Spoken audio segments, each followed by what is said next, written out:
Holy shit, are we literally about to hit it right now? Yeah, that's exciting. We're 4 away. What the f? Oh yeah. We need 4 more people to sub to Emily. Come on, hurry the f up. Yeah, get it done. Get it done before she goes. Live Emily reaction. Oh my god, we hit it! Yo, Wait. Cole, hello, Cole. Emily just hit 10,000 subscribers on YouTube. Yeah. Okay.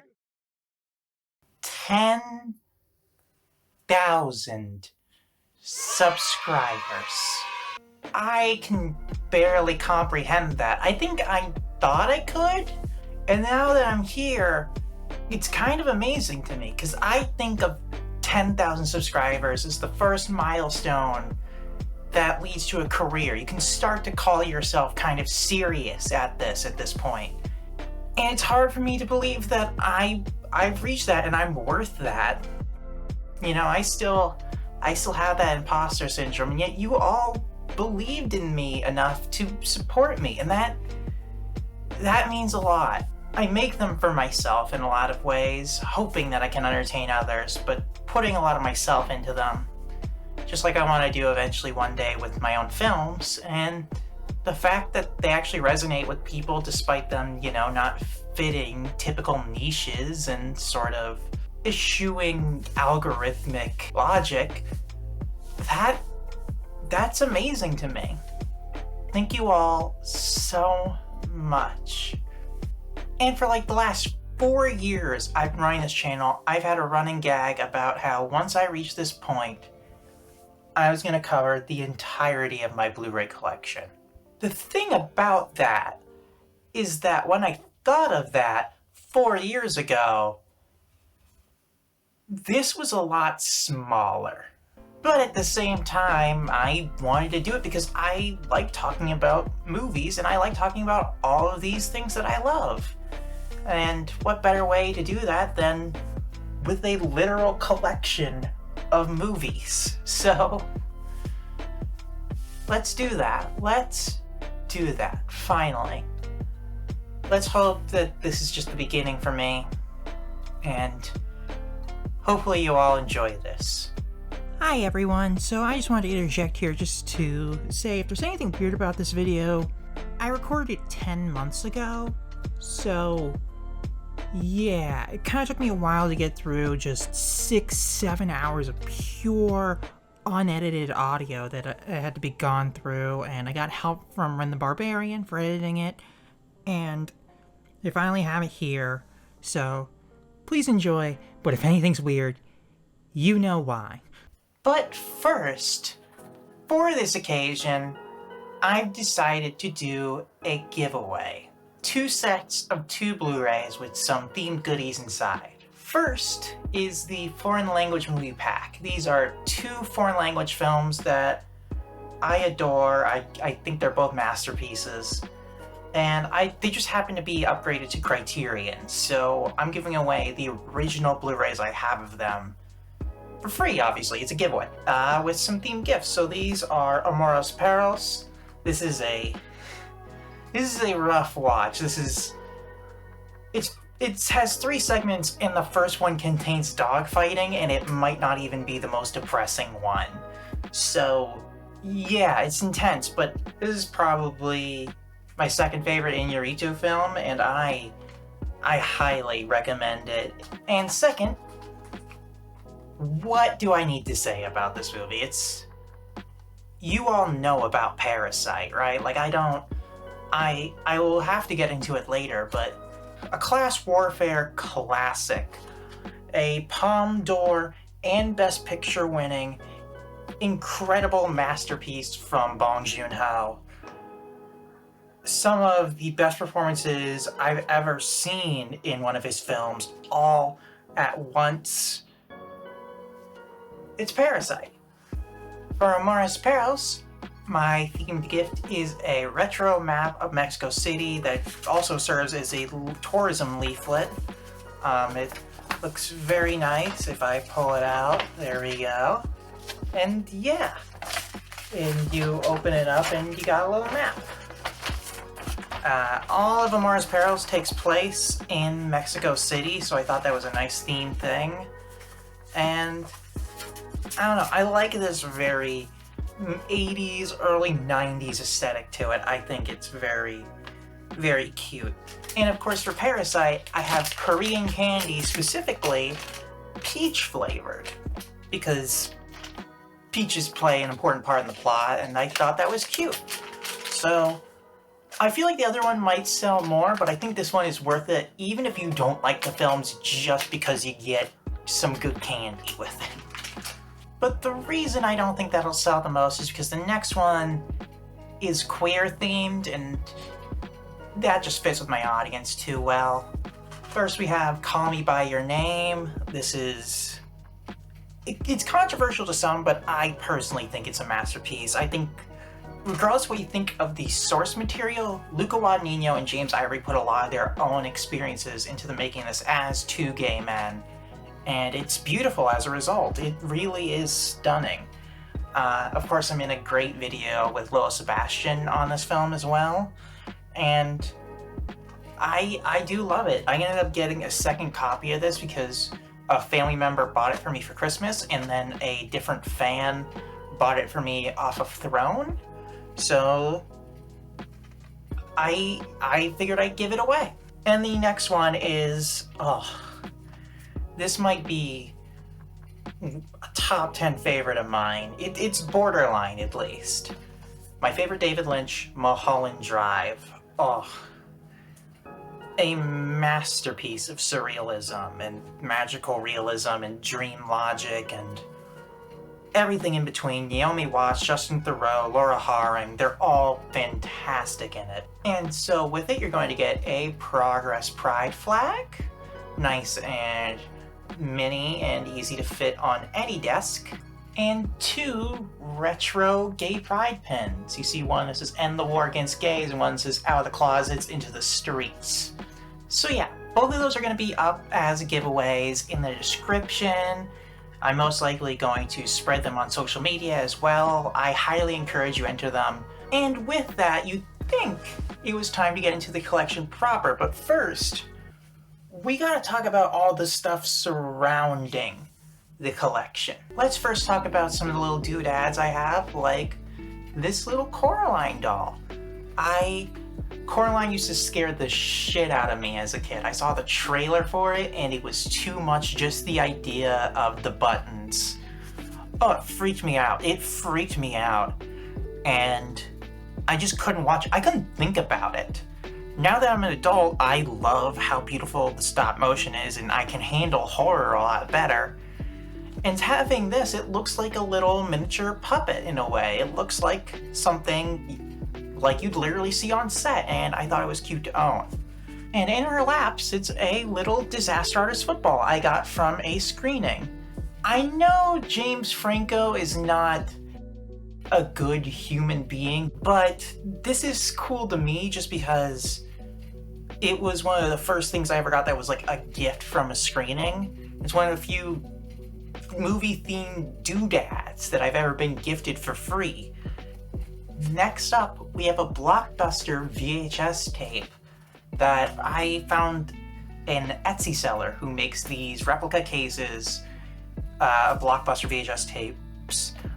There's no tape inside, obviously, but I still thought it was a fun little thing because I remember I loved as a kid renting Blockbuster movies. It usually wasn't movies, it was usually SpongeBob VHS tapes and video games, but still, I thought it was really fun. And one of my favorite details is I got it for Eternal Sunshine of the Spotless Mind. One of the reasons I did that, if I can focus in on the top, the location there is, instead of a location of a real Blockbuster video, is a location of Lacuna Industries from the film. And I thought that was such a cute little detail that I wanted to keep it as a little thing. So I put it in as the location, and I set it as Eternal Sunshine of the Spotless Mind. So yeah, now this sits at the top of my shelf as a little reminder of my nostalgic past, and how I've grown into watching things. And up there as well is a little postcard from the movie The Holy Mountain. This came in the Jodorowsky box set we're going to be talking about later. And on one side is a Holy Mountain still, and on the other side is an El Topo still. And I just thought the Holy Mountain still was very visually appealing and interesting, and it's rare you get like a little one of these cards that's very good for displaying, so I thought, I'm gonna display one.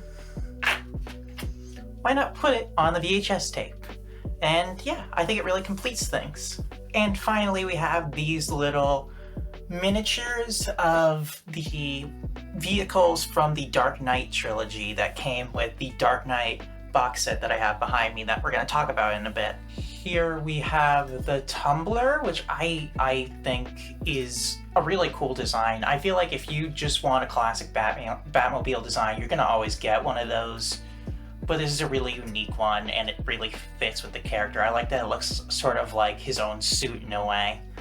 Also, the Bat Bike, I don't know what this one was specifically called in the movies. It didn't have a big standout name like the other two, but I remember this one appearing in The Dark Knight specifically as its first appearance, and yeah, I like how the wheels sort of turn very well, and you can see the idea of it being able to turn over and flip around. I can't do that as a figure, but it's still really cool. And finally, we have the Bat, the flying ship from Dark Knight Rises. I think this is kind of cool centerpiece just because it's such a unique thing. I don't know. There's not that many Bat ships that you get to see in these movies because they all want to focus on the Batmobile. And it's such an interesting design. I like it. And if you think we're about to get into the Blu-rays now, let's talk about the stuff behind them. Because I will eternally keep procrastinating getting to the rest of all this.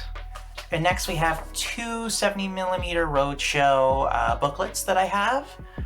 Let's look at the first one, which is for The Hateful Eight. I remember the day after Christmas, I forced my mom to come with me into the city to see this at the Coolidge Corner Theater, so I could see it as part of the Roadhouse show, and it was spectacular. I love this movie. I'm a big defender of this movie, and just the experience of there's the poster of seeing it like that and the way it was intended in the theater was just so much fun, and I really enjoyed it. Oh, look at these cool 70mm frames. Ugh. Gorgeous, gorgeous photography. And yeah, I just think this is a cool thing that I have that, you know, I went to the screening and now I have a physical reminder of it forever. And that's really cool. And same thing for Phantom Thread. This wasn't as big of an event, I believe. This was still a 70mm. You know, they shot in 70mm and they did a similar thing. But if I remember correctly, they didn't, you know, this wasn't as much advertised as this big, glorious cinema spectacle. As more of it was like a classical screening, and that's reflected, of course, in the movie and how they set up these shots. It's very classical photography and fashion design, and I enjoy it a lot. Looking at this still is so good. I love how much open space they leave. Like, usually that would be a huge no-no for most booklets, but it fits so well with the design of this as a presentation of the film. And yeah, I need to rewatch this one. It's been a while. I wasn't as into this as a lot of PTA films, but I feel like it's because I was expecting something else that I didn't get. And now that I know what I'm getting walking into it, I think I'll appreciate it a lot more instead of the, you know, I thought it was going to be a snooty, you know, domestic drama, and instead it ended up being a very weird and kinky movie that I think is going to be much more enjoyed on next watch. Next I have a little press book collection. So the first one I ever ordered was for Mikel Haneke's Amour, and this is an authentic Cannes press book. This was given out to people at the festival about the film, and in it is just sort of things about, like, just cast lists and lists of awards won by Haneke, and there's not too much about, like, special inside it, but it's more the fact that this was literally at the festival, and it's for one of my favorite films, and I get to hold it in my hands, and I thought, hey, that's worth about $10. There's also this one for the Academy for Your Consideration press book. This one's a lot more beefier in terms of, you know, style and presentation. And to be clear, Roma should have won Best Picture. I feel like it feels obvious that anything should have won over Green Book, but especially Roma. And it's very cool to see, you know, especially because I saw this movie in the theater twice. Once as a festival screening, the next so I could see it on 70mm. And it's kind of nice to own something like this, specifically of such a film that I worry will not always get the due that it deserves. And this isn't a press book, but this is a Godfather promotional guide. So it's The Godfather, not only one of my favorite films, but one of the most legendary films of all time. And in it we have a little placard and a bunch of things about how they want you to display stills from the movie and promotional material. What each advertising thing is going to be used for. And it's very unique, to, in my opinion, to have all these little materials from this film that's now 50 years old and still remains a classic. And I'd argue it is the American film equivalent to a Shakespearean tragedy. And I adore being able to say that I own this. And finally, because it's me, you know I had to have a Fight Club press booklet. There was a much more fancy one that I couldn't afford at the time, and now I don't know how to get it. But this is basically a little booklet, shows a bunch of information about each of the performers and producers, and a big cast list, and everything is sort of in here. It shows all the little credits in here. And it even has a little note section. No one's written anything inside it. And it's just a little promotional material. And I love it because Fight Club's the reason I want to be a filmmaker. It's still my favorite film of all time. We'll get to it. And yeah, it's very cool to own a piece of that history, and that's why I like collecting these. It's very cool to be able to display a piece of film history, particularly something like this that not enough people know about, these press books and press materials. And now we have the 3 big box sets. Let's go in alphabetical order like the rest of the collection. Let's start with Casablanca. This is one of those classic films that I think anyone can enjoy, like genuinely. Like, I think this is just an incredible film, and whenever I show it to people, they're surprised by how funny it is, how romantic, how well it's aged. It's really not the stuffy thing that some may make you think it is. I think it is well deserving of its classic status. Michael Curtiz did a great job. So in here we have a little booklet, and it has a bunch of stills from the movie and a bunch of information about the characters and the performers. We have the physical discs that come in the set. So here are the Blu-rays, and I think there might be a DVD in here as well. Yes, there is a DVD as well. So Blu-ray, DVD, and special features on Blu-ray as well. One of the cutest editions in here that I love a lot, you have this little leather patch with Casablanca on it, which is already pretty cute. And then you open it, and it's got Casablanca-themed coasters. Like, look at this little Rick's Cafe, the Blue Perot, and just one that says Casablanca, La Belle Aurore. Oh, I'm gonna use these. I'm gonna use these at my own apartment one day, and people will get to see some Casablanca coasters. That wasn't supposed to happen. It also comes with a poster that I haven't hung up yet. It's not the classic one, but it's still one of the classic posters. And it is very stylish. I think it'd be more stylish if it had, you know, the classic them facing each other poster, but it still is something I'm probably going to put up one day. But until then, it will sit as a part of my collection. Next, we have one of the earliest Blu-rays in the set, this gigantic Dark Knight trilogy box set. I mentioned it before a lot, but The Dark Knight was one of my earliest introductions to film. Dark Knight movies, actually, yeah, they are definitely my earliest introduction to film, and I remember asking my parents for the trilogy on Blu-ray, and they gave me the box set, not even the small little Blu-ray set, the box set, and that's where these little collectibles come from. It also came with its own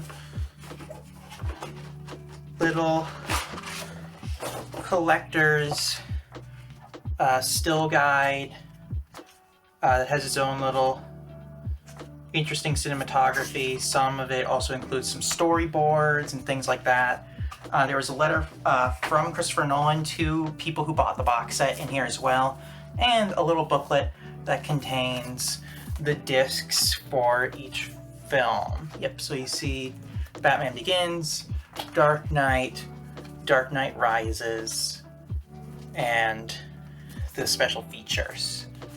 And yeah, there we see a nice image of Bane and Batman. There's a lot of things people feel about these movies, and I'm not going to be one to say that you're wrong about them if you don't like them, because I think that's fair. I think the middle one definitely holds up the most, and I don't think anyone would disagree with me on that, because yeah. The first one is just kind of a regular good action movie. The second one really rises above. And then the third one is one of the most visually beautiful, but it kind of falters in terms of text and subtextual. But I've always enjoyed a lot of elements of it as a fan of the Dark Knight, and especially with my nostalgia for this series as well. So, as controversial as it is, you're not going to hear me saying too much bad about this trilogy. And that's because of how important it is to me. And finally, we have the Midsummer Director's Cut. I forget if it's Midsommar or Midsummer. I've heard it pronounced both ways, but this was released by A24, and it has this nice hardcover sleeve, and inside we see this little presentation. We see the disc being incorporated into the artwork, which I love. We have an essay in here from Martin Scorsese about his love for the film. We have some beautiful art from that I believe was used inside the film. If not, it was used as inspiration for the film. And yeah, a lot of designs used in the film. And it's very interesting for that. It is definitely one of the more interesting things I have in my collection. I believe this is the only way to own the director's cut specifically. I really like this presentation. It sure doesn't fit in with everything else. Also, I forgot to show the little bear burning in the back. I think that's also very beautiful. But I love this movie. It's not perfect by any means. I definitely prefer Hereditary, and I argue between this one and Beau is Afraid for second favorite. But it was a very great film, and I'm glad to own it like this. I do want to own as well the Lighthouse and Green Knight versions as well, but these are like $45 to $50, $50 if you want to get the 4K. And yeah, that's a lot to pay. But in the meantime, I have this one, and it's very, very beautiful in its presentation. Now we move on to the shelves. Let's start off with the first selection of TV shows. First off, we have the Criterion release of Krzysztof Kieślowski's Decalogue. Krzysztof Kieślowski is one of my favorite directors, and this is a very interesting series. I still haven't finished it yet. I've gotten up to 6, and I originally bought this mostly just for copies of the 5 and 6 extended movies, a short film about love and a short film about killing, with a short film about killing being one of my favorite films ever made. So I was happy just to pay for that, but to get the rest of the series with it was very interesting, and there's a lot of great stuff in the series. Particularly outside of those episodes, which are so far my 2 favorites, though I hear a lot of good things about 10. Episode 1 and episode 4 are also very interesting, of the ones I've seen as well. And there's a lot of interesting stuff to be seen in a series about the 10 Commandments, where each episode represents one commandment being tested and broken, and seeing the moral dilemmas that can exist within that. And it's very interesting. This is one of the most essential film buff miniseries, and while I haven't finished it, I know I'm damn well going to be happy with my purchase regardless, because I already like enough of it for it to be worth it. Next up, we have the only anime series I have in here, because most anime box sets are very expensive. Like, I love Madoka Magica, it's one of my favorite shows ever, but I'm not paying $100 for 13 episodes on Blu-ray, oh my god. But here we have Neon Genesis Evangelion, one of my favorite TV shows ever, arguably second place, or tied with Madoka Magica. I love this series, and it's a classic for a very good reason. I mean, how much was influenced by the direction and the design of this storyline? How much of the writing went on to influence everything? How much of how this film broke the fourth wall and decided to experiment with surrealism influenced not only the future of anime, but the future of storytelling? Particularly with End of Evangelion, which is one of my favorite films ever made. Again, borderline top 10. And this series is, famed for being dark and dramatic and philosophical and deep. And within all of that, I think people forget just to say that it is extremely engrossing and addictive. It is philosophical and intellectual and unique and creatively unbound, but it's also just really easy to digest in terms of just full-on, oh my god, I need to figure out what happens next. And to have all of that here, I'm so happy to have it on Blu-ray. It's a disappointment that this doesn't have the original subtitles as an option, and it does not offer the option of the original English voice acting, and you had to get a collector's edition for that. But regardless, to have the whole series in this package, and also the new dub and subs aren't horrible, it's just good to have the option. I'm so glad it finally got a good Blu-ray release, because it was in need of one for sure. And finally, we have Twin Peaks. This is the first 2 seasons, and then the 3rd Return series.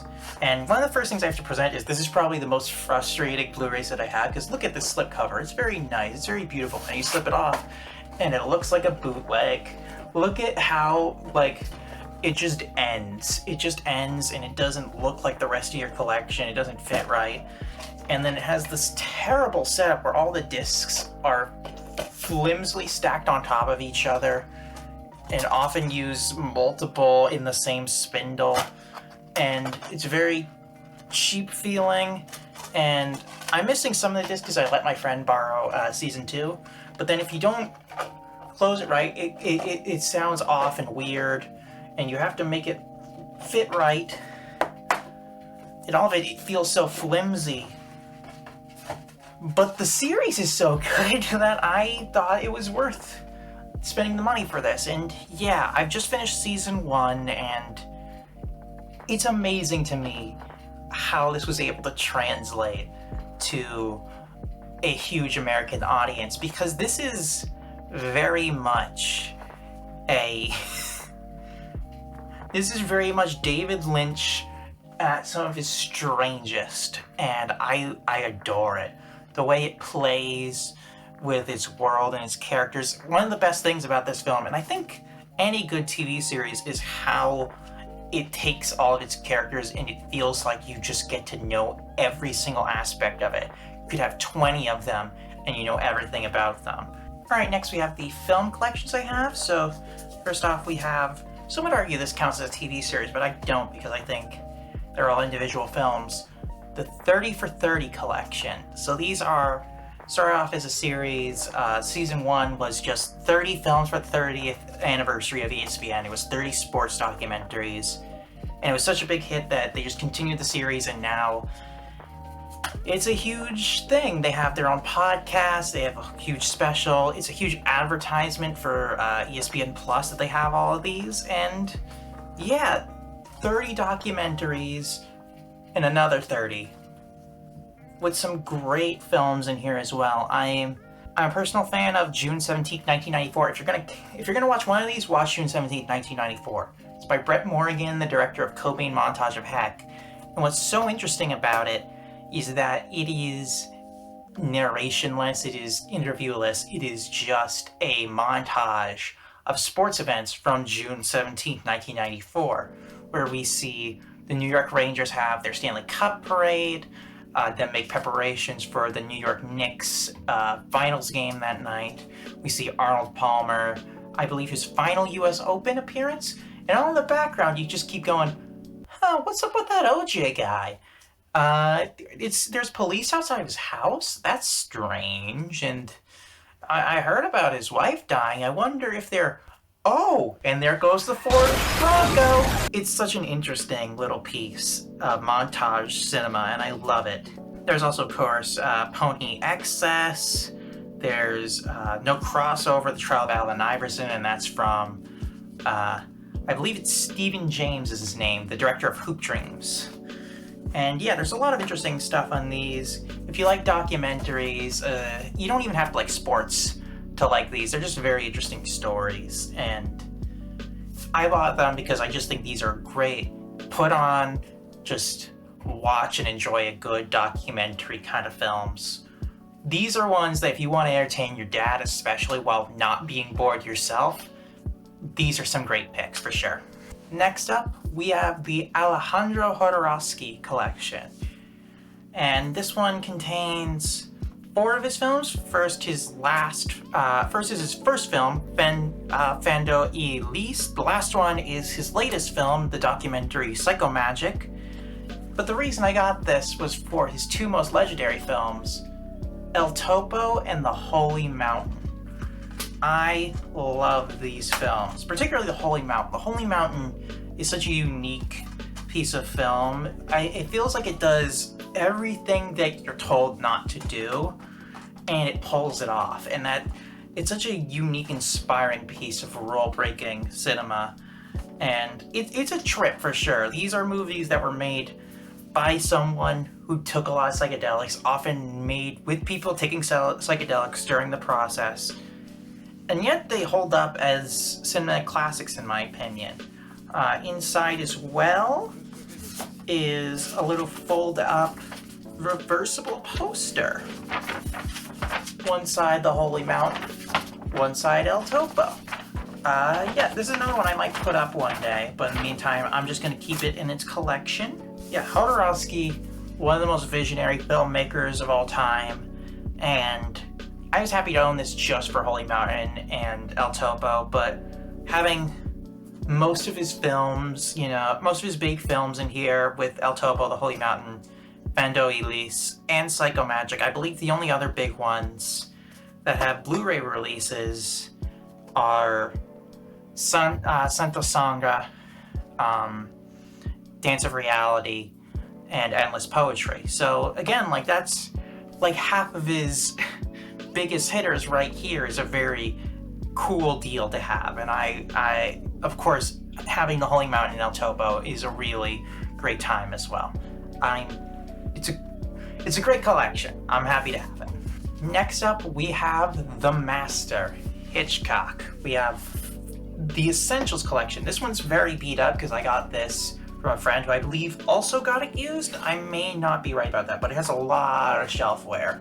But of the ones in here, you need to see Rear Window, Vertigo, and Psycho. Psycho especially is one of my favorites, and yeah, you get to see Vertigo, Rear Window, Psycho, The Birds, North by Northwest, if I can find. North by Northwest is in the middle there. And yeah, these are essential building blocks of what film would become, and you know, it's hard to not love them. Like, I have issues with some of them, but I mean, Vertigo was not named the greatest film in the second to last Sight and Sound poll for no reason. Psycho is not considered a horror classic for no reason. Rear Window is a suspense masterwork as well.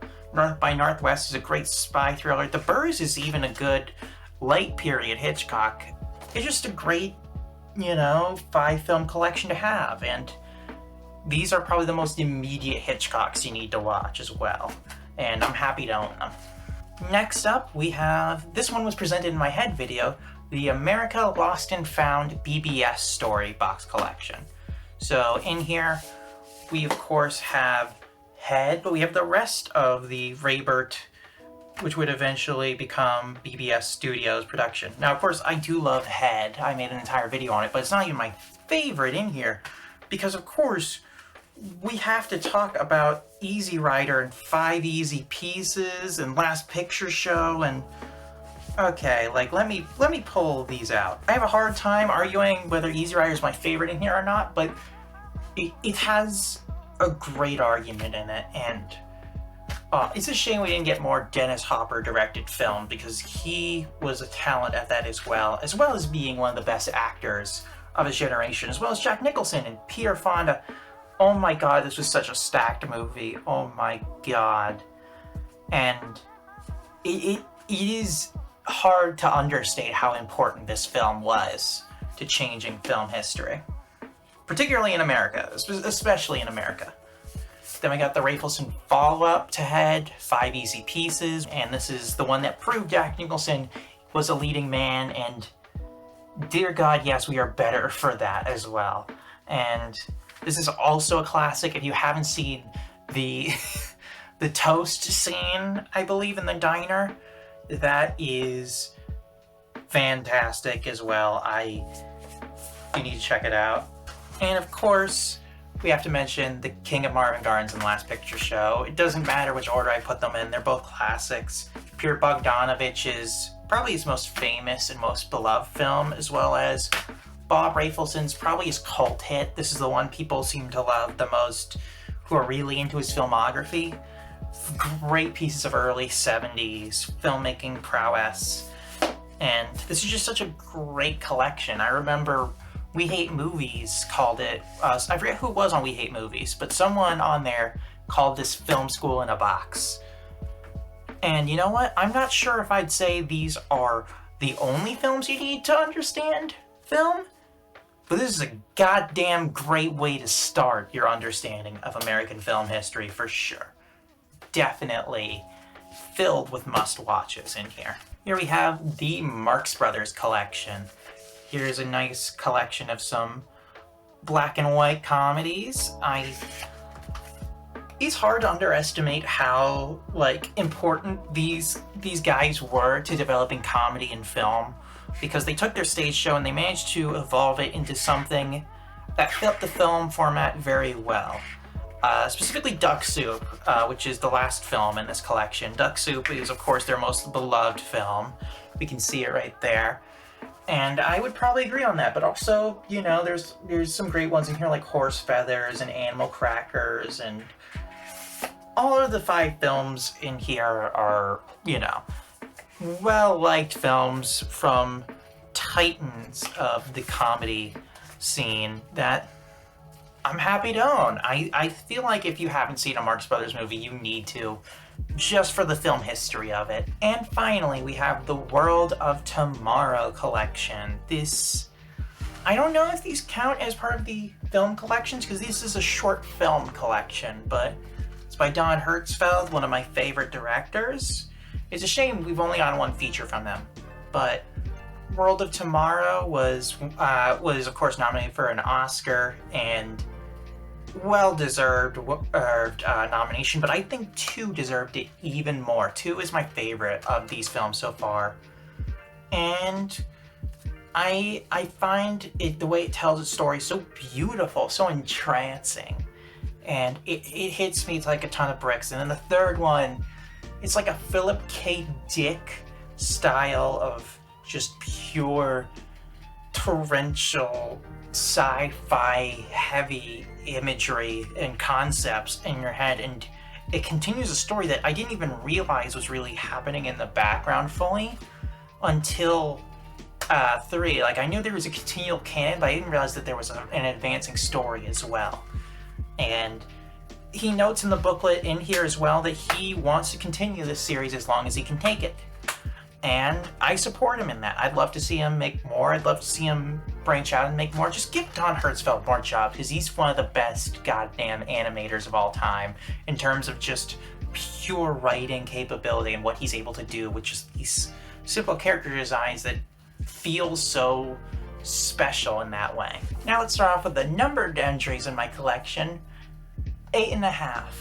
So I'm not going to be going by the first digit in the name. I'm just going to go in numerical order of how they'd appear in a sequential sequence, which I know will piss off some of you. It just feels better to my brain. 8.5 is a classic for a goddamn reason. This is one of the greatest films about filmmaking ever made. Fellini kills it so hard. It is probably his finest film in my opinion. The way it mixes the surrealism and fancifulism with a comedy, a lightness, but also a serious dramatic tension as well. It really explores what it feels like not only to love art and love creating art, but also just to be brutally creatively in a funk. Just a great film, an Italian classic. If you haven't seen it, what are you doing? This is like Film School 101. 12 Angry Men.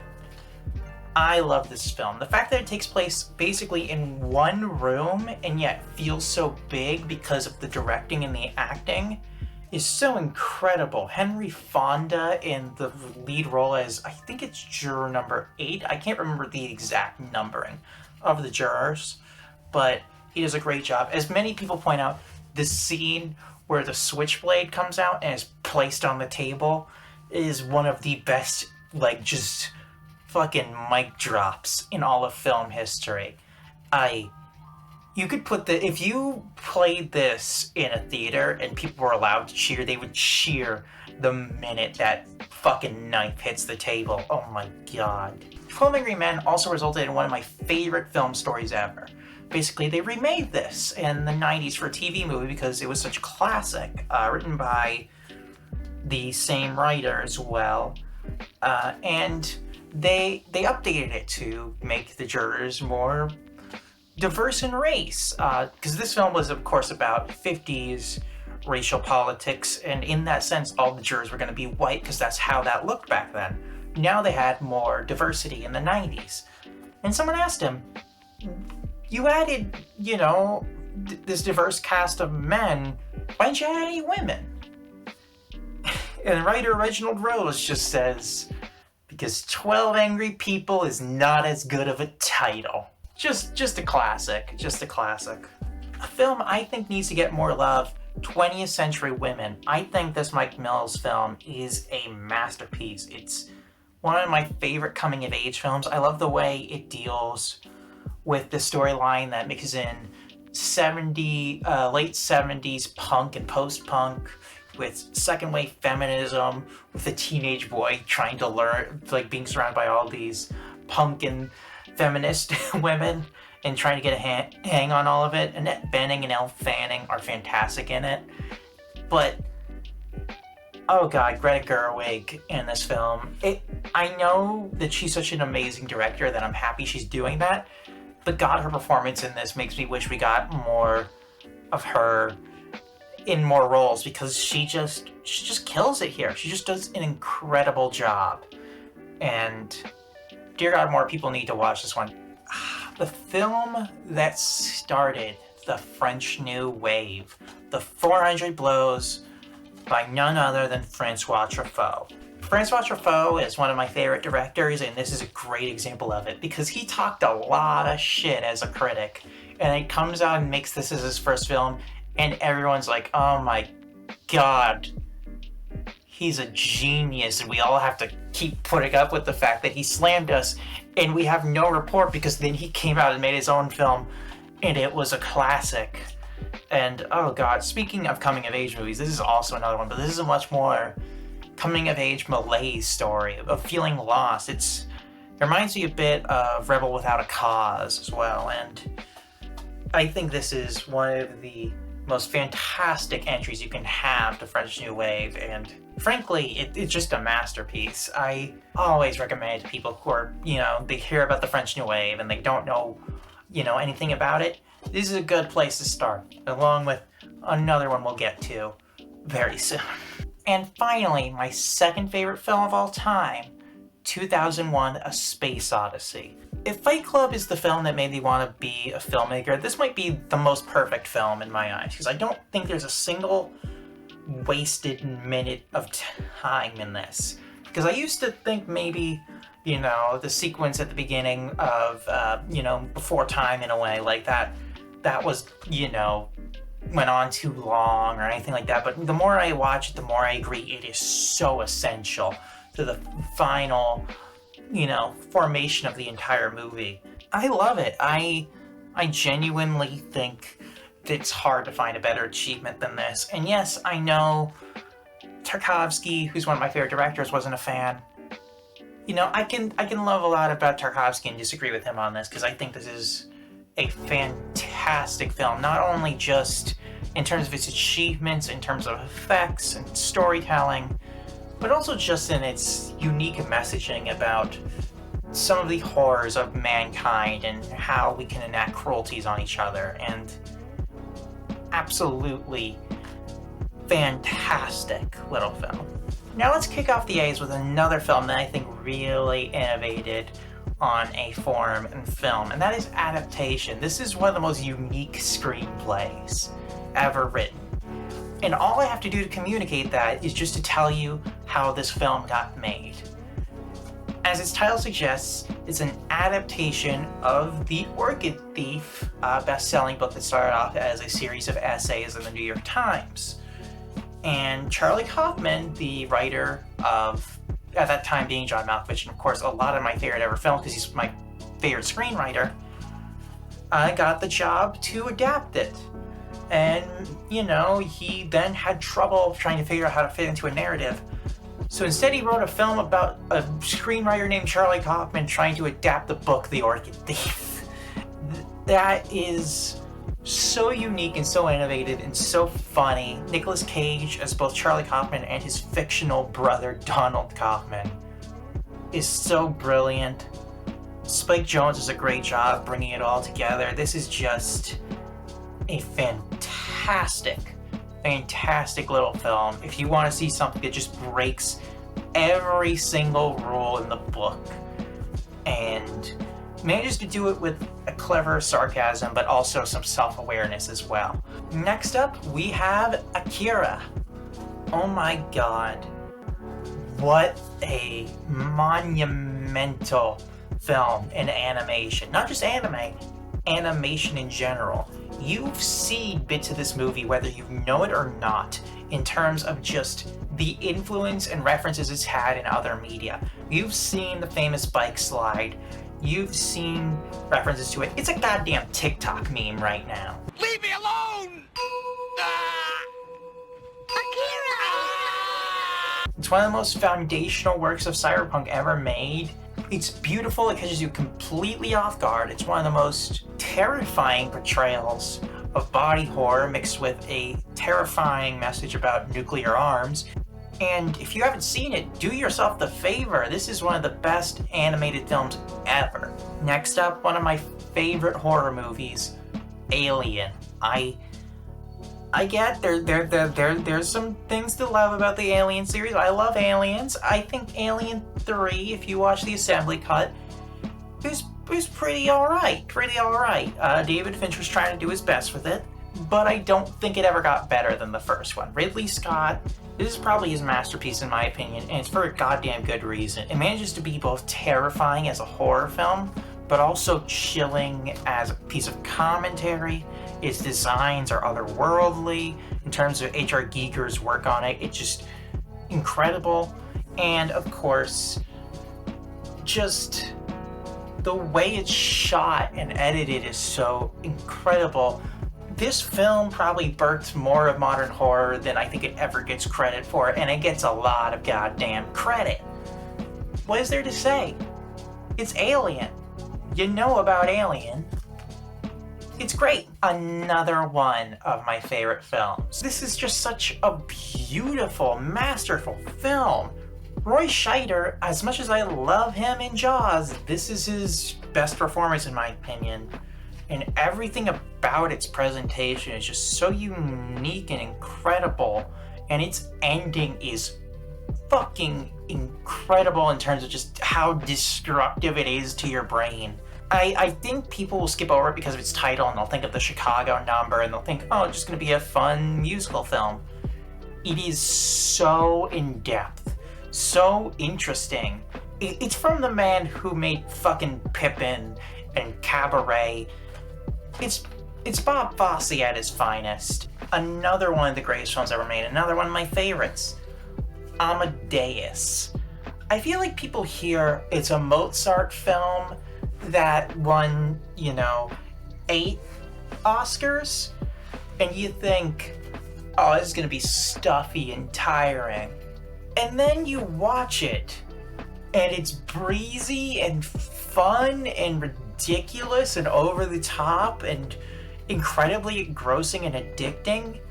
I think if you only heard of this film and haven't given it a shot, you need to, because this is incredible for so many reasons, but partially the fact that just the idea of doing a biopic about one of the most incredible composers of all time and just making it about how he was an immature jackass is such an incredible move I respect so much, and Milos Forman does an incredible job with it for sure.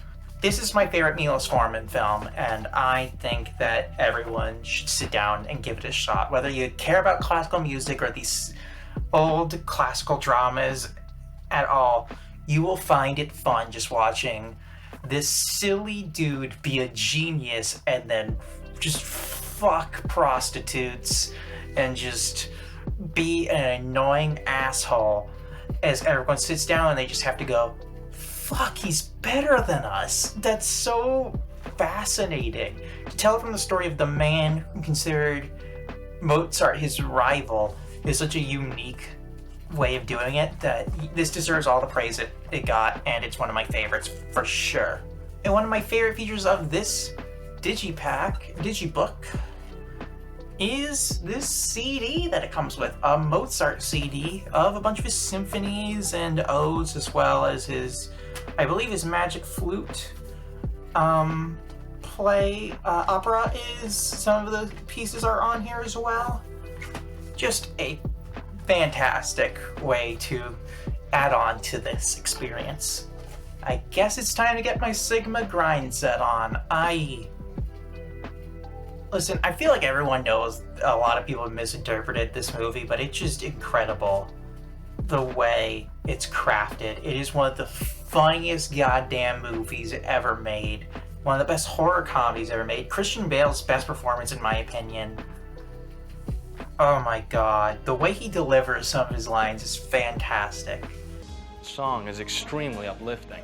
Their lyrics are as positive and affirmative as anything I've heard him rock. Christy, get down on your knees so Sabrina can see your asshole. Who knew that the best way to critique yuppie 80s, just full-throated capitalism and stockbroker greed was to just make them a serial killer and just have a bunch of dudes look at it and go, yeah, that's unironically good. Bret Easton Ellis's book is a classic for sure, but Mary Harron's additions to it just does so much here, and I think it is a fantastic way of telling a story, and I think it deserves all the respect it gets. It may be a bro movie, but a lot of people watch it for a very good reason, and that's because it's just that good. Sabrina, don't just stare at it, eat it. Something gonna return some videotapes, I don't know. One of the films I'm giving away. Now the Criterion version, Morris Pedals. So as I said, I switched out the old Blu-ray for this one because I wanted to get the Criterion version. This is a very intense film. This is Iñárritu's debut, and I think one of his finest films. I would say this is my second favorite film by him, behind Birdman, which we will get to. Just some great performances in here, particularly Gael Garcia Bernal, who of course is a legend in a lot of ways in the last 20 years of the, international scene of acting. He's just been blowing everyone away for very good reason.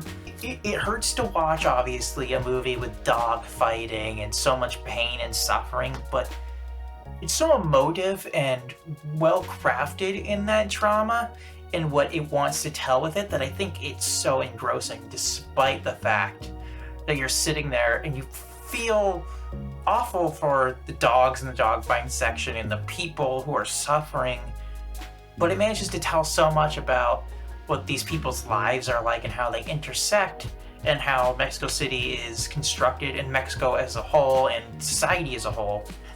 It really is one of the best films that I feel like doesn't get enough discussion in terms of important films of the last, I guess, 25 years, because oh my god, 2000 was almost 25 years ago now.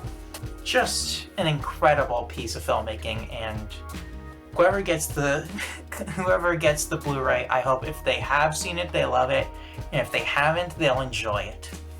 Oh my god, we're not getting any less sad. Another international film with the word for love in it, and more. This one's brutal in a different way because it's so personal. It's so tragic in how it portrays, reaching that old age and realizing that someone close to you that you love, who could even be your partner, is about to die. And you have to look at them and watch that happen. It's a terrifying aspect whether you're young or old, but especially if you know that you're approaching that as well, which Haneke, of course, is a man in his 80s, knows very well. And Emmanuel Riva gives one of the best performances of all time in this, as does Jean-Louis Tritant. Isabelle Huppert also does a great job.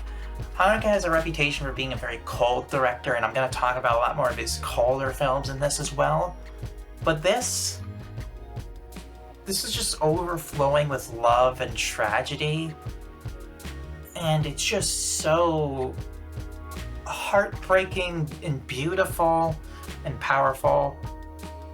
I love it. I love it so much. It's a brutal watch for sure, but if you can take it and it doesn't absolutely steamroll you, you get to witness one of the best films of the 2010s, in my opinion. Apocalypse Now. So, I'm of the opinion that I think the original Apocalypse Now is a perfect film. I'm not as big a fan of Redux and Final Cut. I'm happy to own them, but to me, the original is so perfectly cut and made to be this psychedelic trip down the horror of dehumanization and the meat grinder that is war, particularly the Vietnam War. Oh my god, the way this film is presented, particularly with the cinematography of Vittorio Storaro. I believe this was his first film with Francis Ford Coppola, and oh my god, it's gorgeous. It is incredible how much this film gets right, how many classic moments there are in this film, with Dennis Hopper as the photographer, Martin Sheen as the lead, Marlon Brando as Kurtz, Robert Duvall as that general. I love the smell of napalm in the morning. There's so many classic moments in here, but also it's just so beautiful while being so alienated.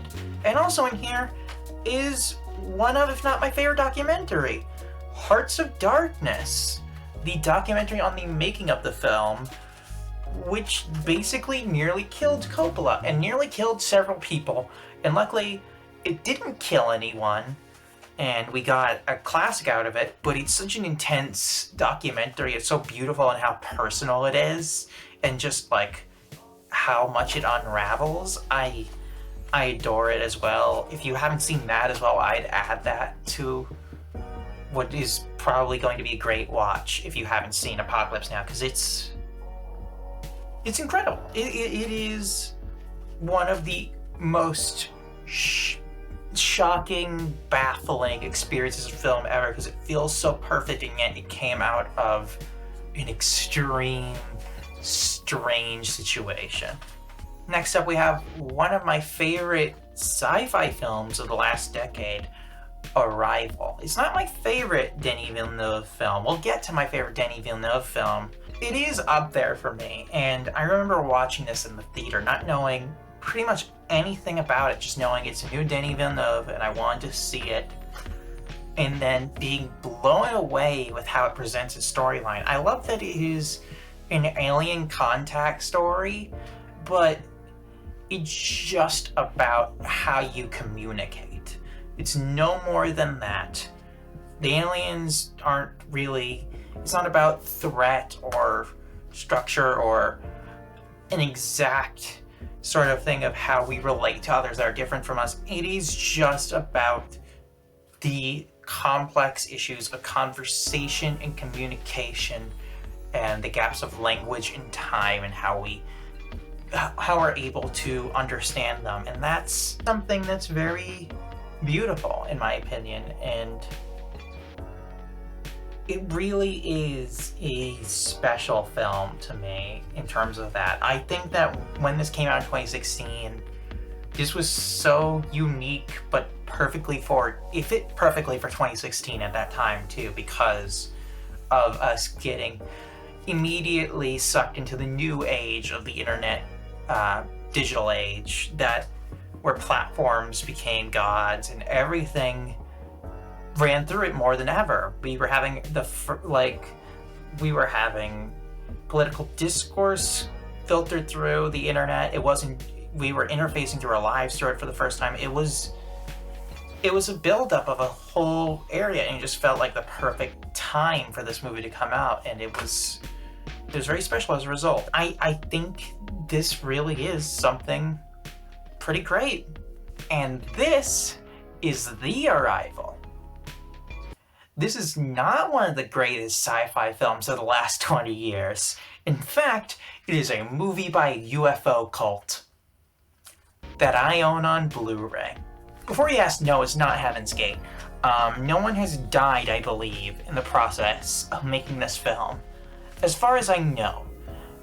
I hope not. But what is interesting is that this very bootleg Blu-ray, and oh my god, look at that, presents what is probably one of the most unique films I've ever seen, because it is basically them explaining their religion being told through their own, they believe their own past reincarnations. I do not understand that which is happening. You are so bright. And I don't believe them because of those performances, but the effects are beyond wild for the time they happened. I believe one of the people who worked on the Star Wars effects for Lucasfilm was a part of this organization and designed a lot of these effects, and oh my god. And is it a good movie? No, but it's fucking entertaining to put on and just be like, here's a movie by a cult, and everyone goes, what are you talking about? And then they watch it and they go, holy shit. And as a result, I'm happy I own it, despite the fact that it means that this organization has my email address and home address.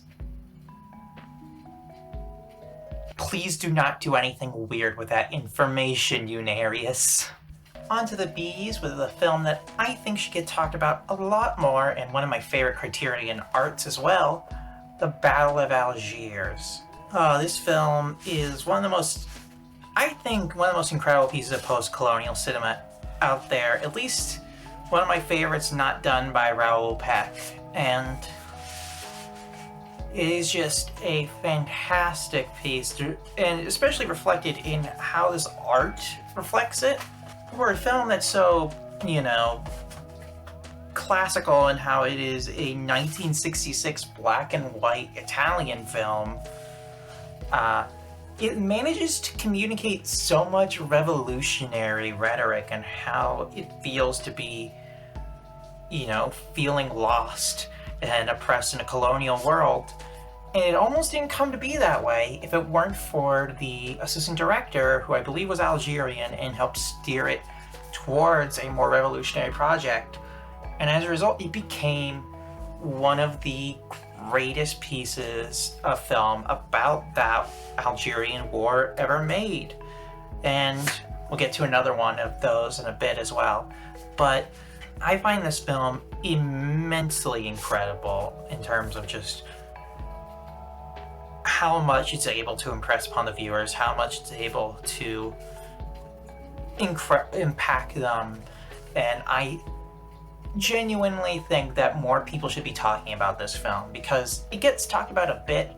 It gets talked about a decent bit as a important piece of revolutionary cinema, but I feel like this should be more discussed, especially online as well. I can't be the only video essayist to be able to talk about this, because there's a lot of people who should. And yeah, definitely highly recommend. One of my favorites by one of my favorite directors, Claire Denis' Bolshevik.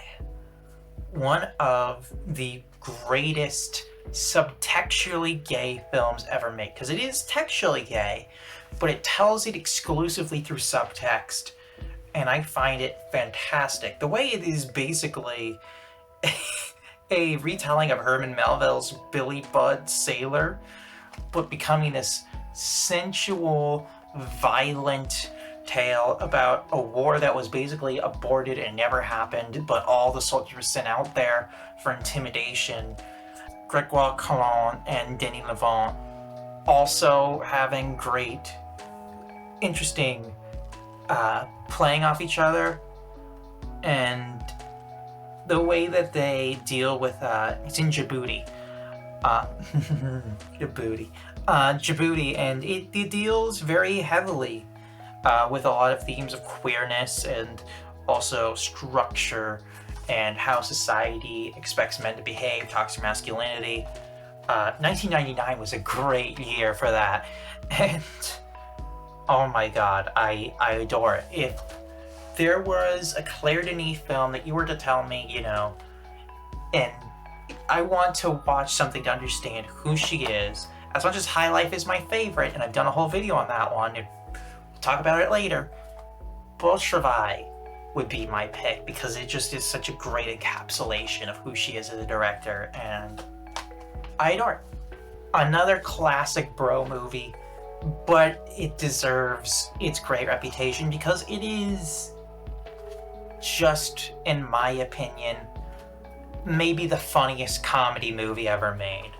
Well, that's just like your opinion, man. I think this is my favorite Coen brothers. It's either this or Fargo. And I love the fact that it is just an incredibly odd movie. I love the fact that it is essentially a weird Odyssean adventure, except basically very little changes and every character ends up for the worse. But they all are such unique and interesting characters. I know it's a cliche to talk about the dude and the dude abides and how classic the dude is. I'm the dude. But, I mean, when a film is this funny and this quotable, it's hard to not be a little impressed with it. And to not just feel a bit blown away by it.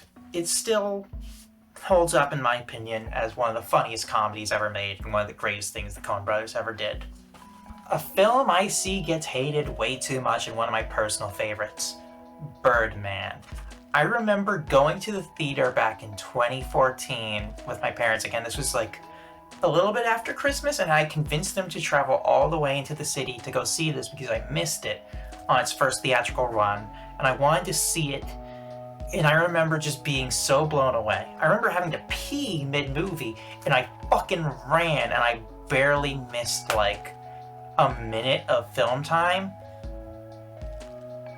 That was probably not healthy, but this film was worth it to me, and I think it's one of the most interesting deconstructions of the entertainment industry and how it attracts both narcissists but also people with a hole in their heart and that feel depressed and hate themselves and want to fill it with audience joy, and how that can destroy someone.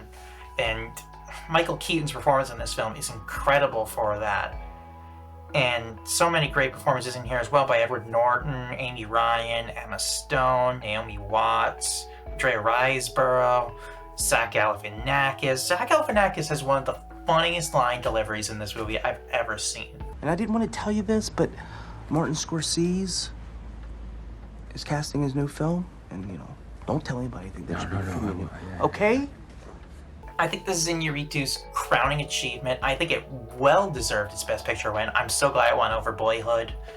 And I don't know, I think it's incredible. I think it's a unique story. And you know what? It sounds so complex and interesting, and it is. And the way it manages to set its one-shot take with Emmanuel Lubezki and how that fits with the themes and everything involved is so great that it almost overshines the fact that this film is also extremely funny in addition to its drama, and that's so... It just has so much going for it that I think needs to be more appreciated. One day I'll make a video on this and explain why I love it so much. This is a recent one. This is one I picked up, and I hadn't seen it before, but The Bitter Tears of Petra von Kant.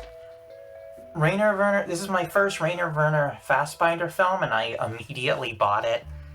And I remember at first not feeling sure about it. The first section is like about 30 to 40 minutes long, and it feels like it goes on a bit long at first. And then you get past that point, and immediately it starts hitting and hitting and hitting, and you realize how important that first section is. And it builds so much. And there's a reason this film has made an impact in a lot of queer cinema circles. And Rainer Werner Fassbinder, one of the earliest pioneers, I believe, of queer cinema in terms of widespread accessibility. There was queer cinema before, but this was like one of the first like big directors for it in the 70s. And the way he's able to handle it in this film, I mean, this is basically a film about, 50 years before Tar did it, about how lesbians can be assholes too, can be horrible monsters. It's equality. And it's incredible at that.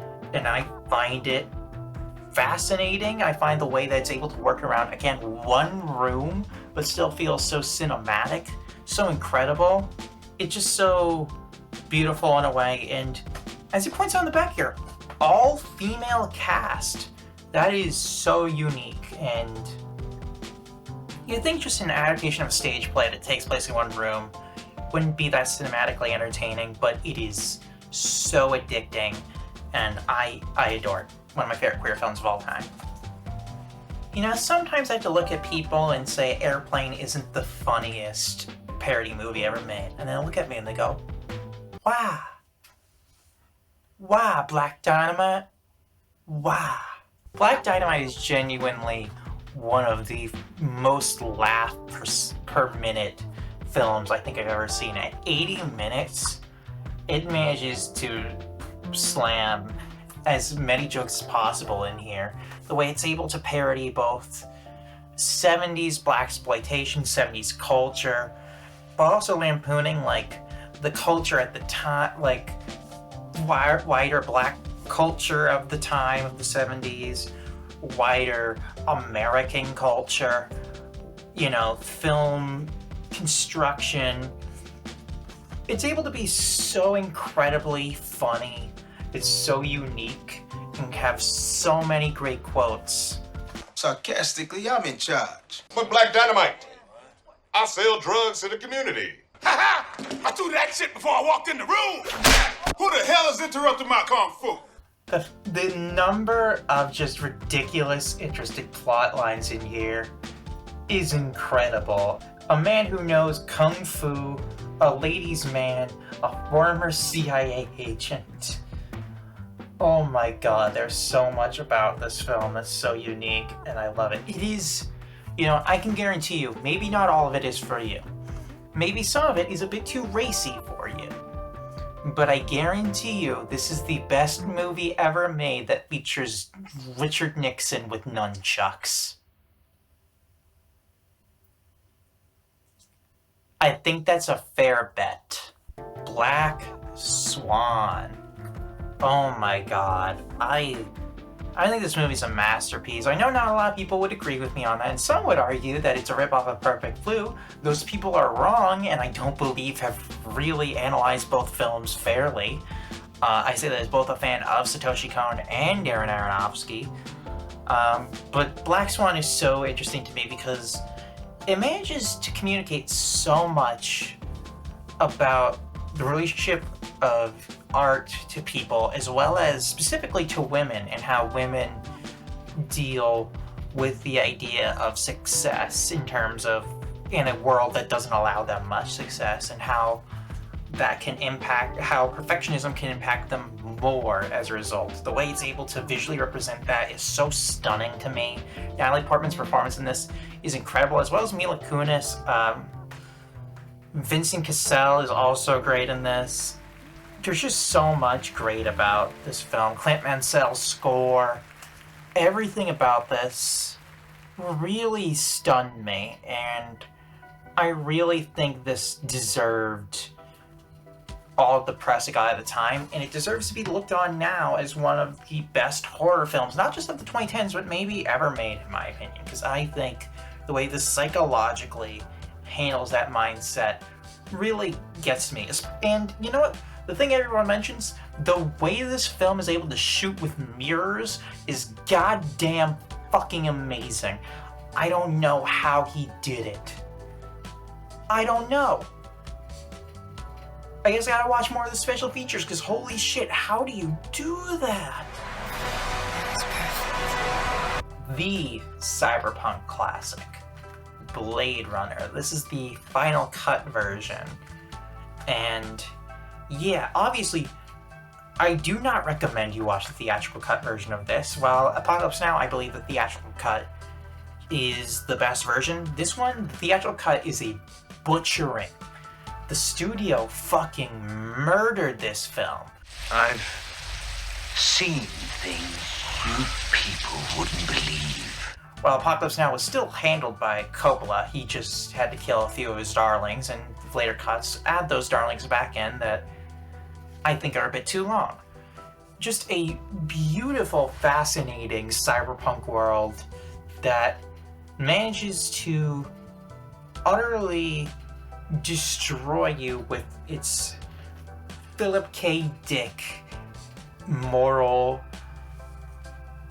questions. It really makes you think a lot about humanity as a concept, beyond just the idea of, oh, are AI human if you make them human enough? It's just the idea of how do we treat each other?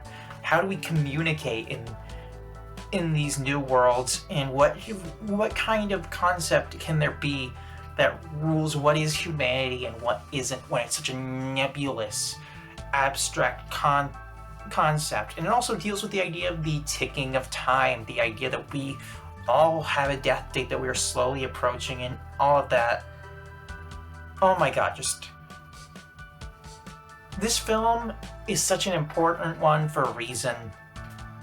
Just an incredible experience. And I will add that, well, I can't really watch movies while I'm drunk. One time I did put this on while I was with a friend and drunk. and it was kind of gorgeous background. Gorgeous to absorb it that way, even if I kept getting mad that I didn't understand the plot because I was drunk. But the visuals are so stunning and unique and so obviously copied in so many ways that I think it's beautiful for that. And yeah, of course, 2049 is good as well. I don't own 2049. I think I prefer this one to 2049, but I do also enjoy 2049. In my opinion, PTA's first classic, Boogie Nights. There's usually not a 70mm release. I wasn't able to catch it. I was really mad at myself for not being able to catch it, but oh my god. The amount of great performances in this. One of Julianne Moore's best performances, one of Burt Reynolds' best performances, one of Mark Wahlberg's few truly great performances, William H. Macy, I'd argue this might be his best performance, John C. Reilly and Philip Seymour Hoffman. There's a great line to draw between this and Goodfellas, and I get why it's drawn a lot. It has a lot of influence from Goodfellas and Scorsese, but taking away all of that influence, it still exists wonderfully on its own. It's still able to communicate so much and strike so much into soul of the person watching, and I adore it. This is it's technically a Region B copy, but it is all regions. It just was sold in England. It is an all regions copy. There's no region lock on it. If you haven't seen it, it's like the quintessential early PTA film. You need to see Boogie Nights. Alright, time to hate me. I own a Lars von Trier film on Blu-ray. Listen, Lars von Trier is a terrible person, and you're not going to hear me say otherwise. He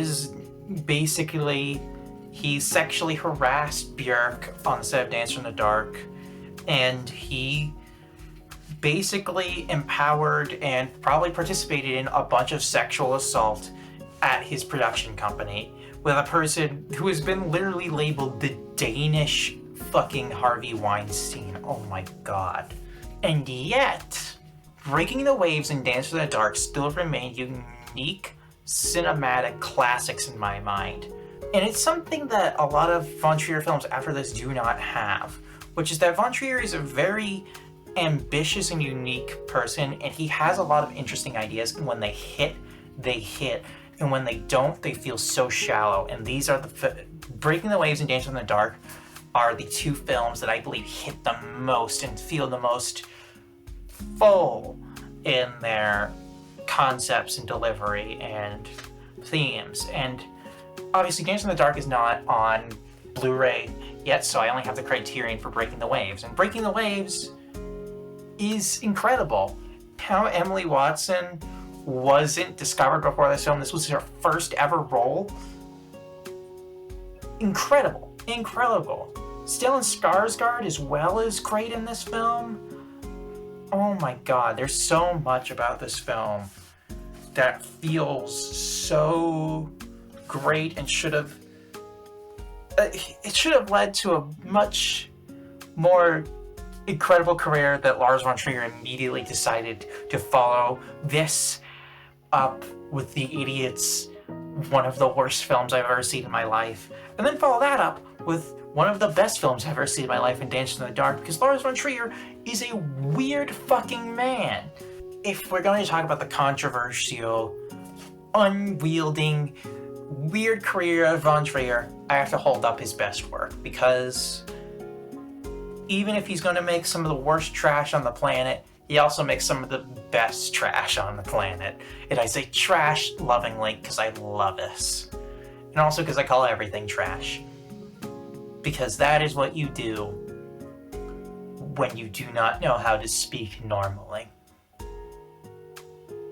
Where was I going with this?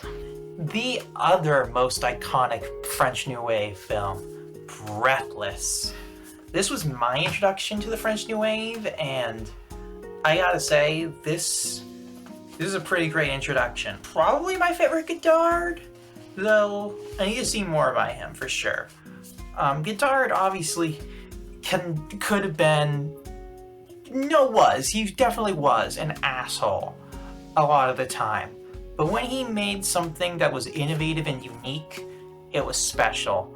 And this film innovated so much. You see so much of its influence, particularly, I believe, on a lot of the work of Tarantino from this film. And oh my god, it really does stand out for the way that it manages to make regular conversation and discussion so unique and visually interesting and striking through its experimentation that it makes you feel like you're in the room with these characters, and yet it manages to still shock you the whole time regardless.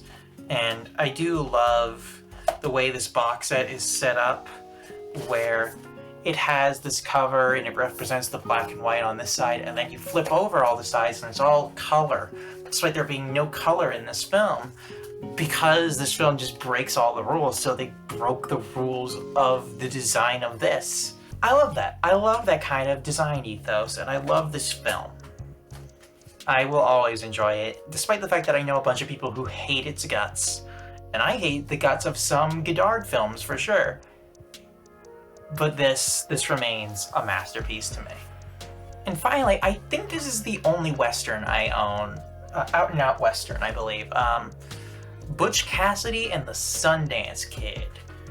One of the greatest Westerns ever made. And it's incredible how much this film is able to get across everything it needs to do. Paul Newman and Robert Redford have incredible chemistry here. Just incredible chemistry here. And George Roy Hill does a great job directing. He's able to do so much with so little.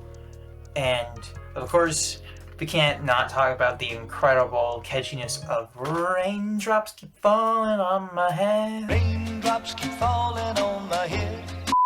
I'm not the biggest Western person. I just didn't grow up with a lot of Westerns. I think I'll like it more the more I dig into it.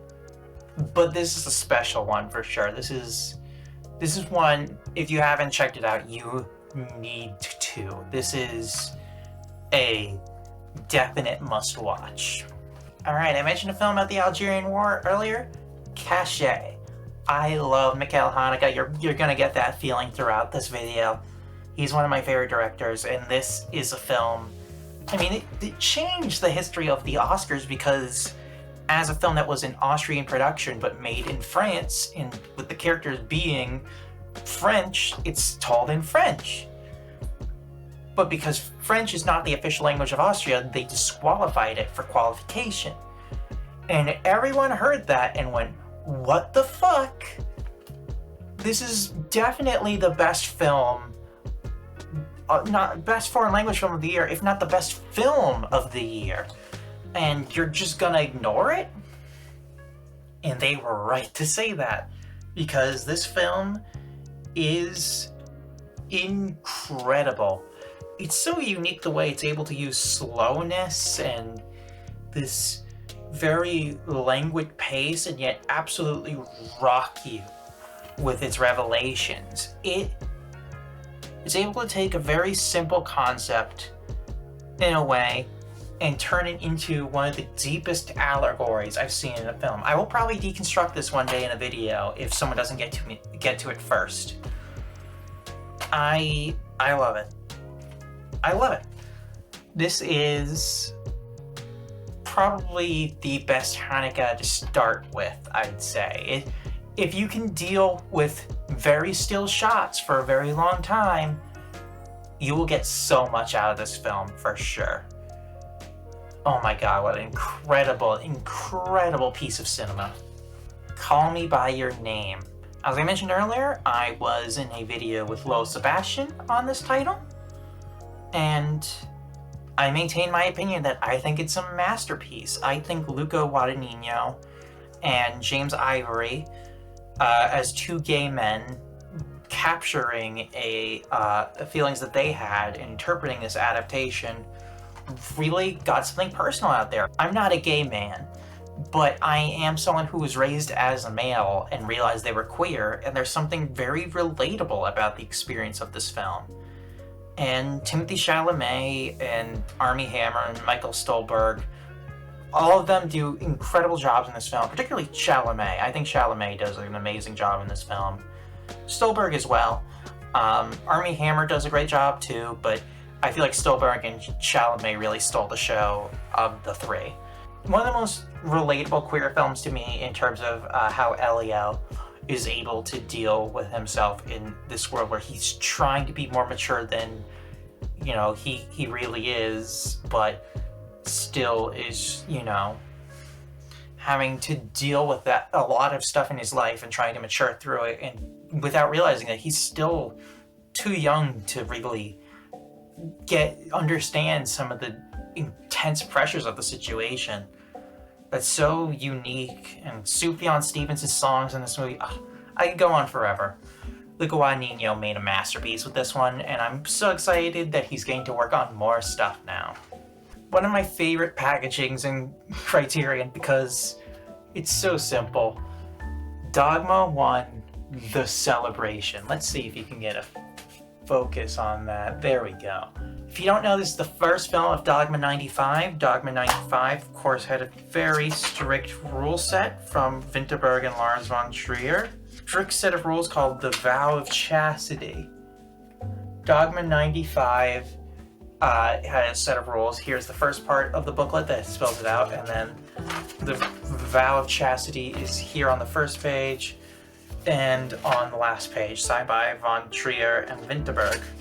And while I'm not a fan of von Trier's entry into the series, Vinterberg's is, in my opinion, an all-time classic. Thomas Vinterberg didn't always make the best films, but when he did, he made masterpieces. That's the thing.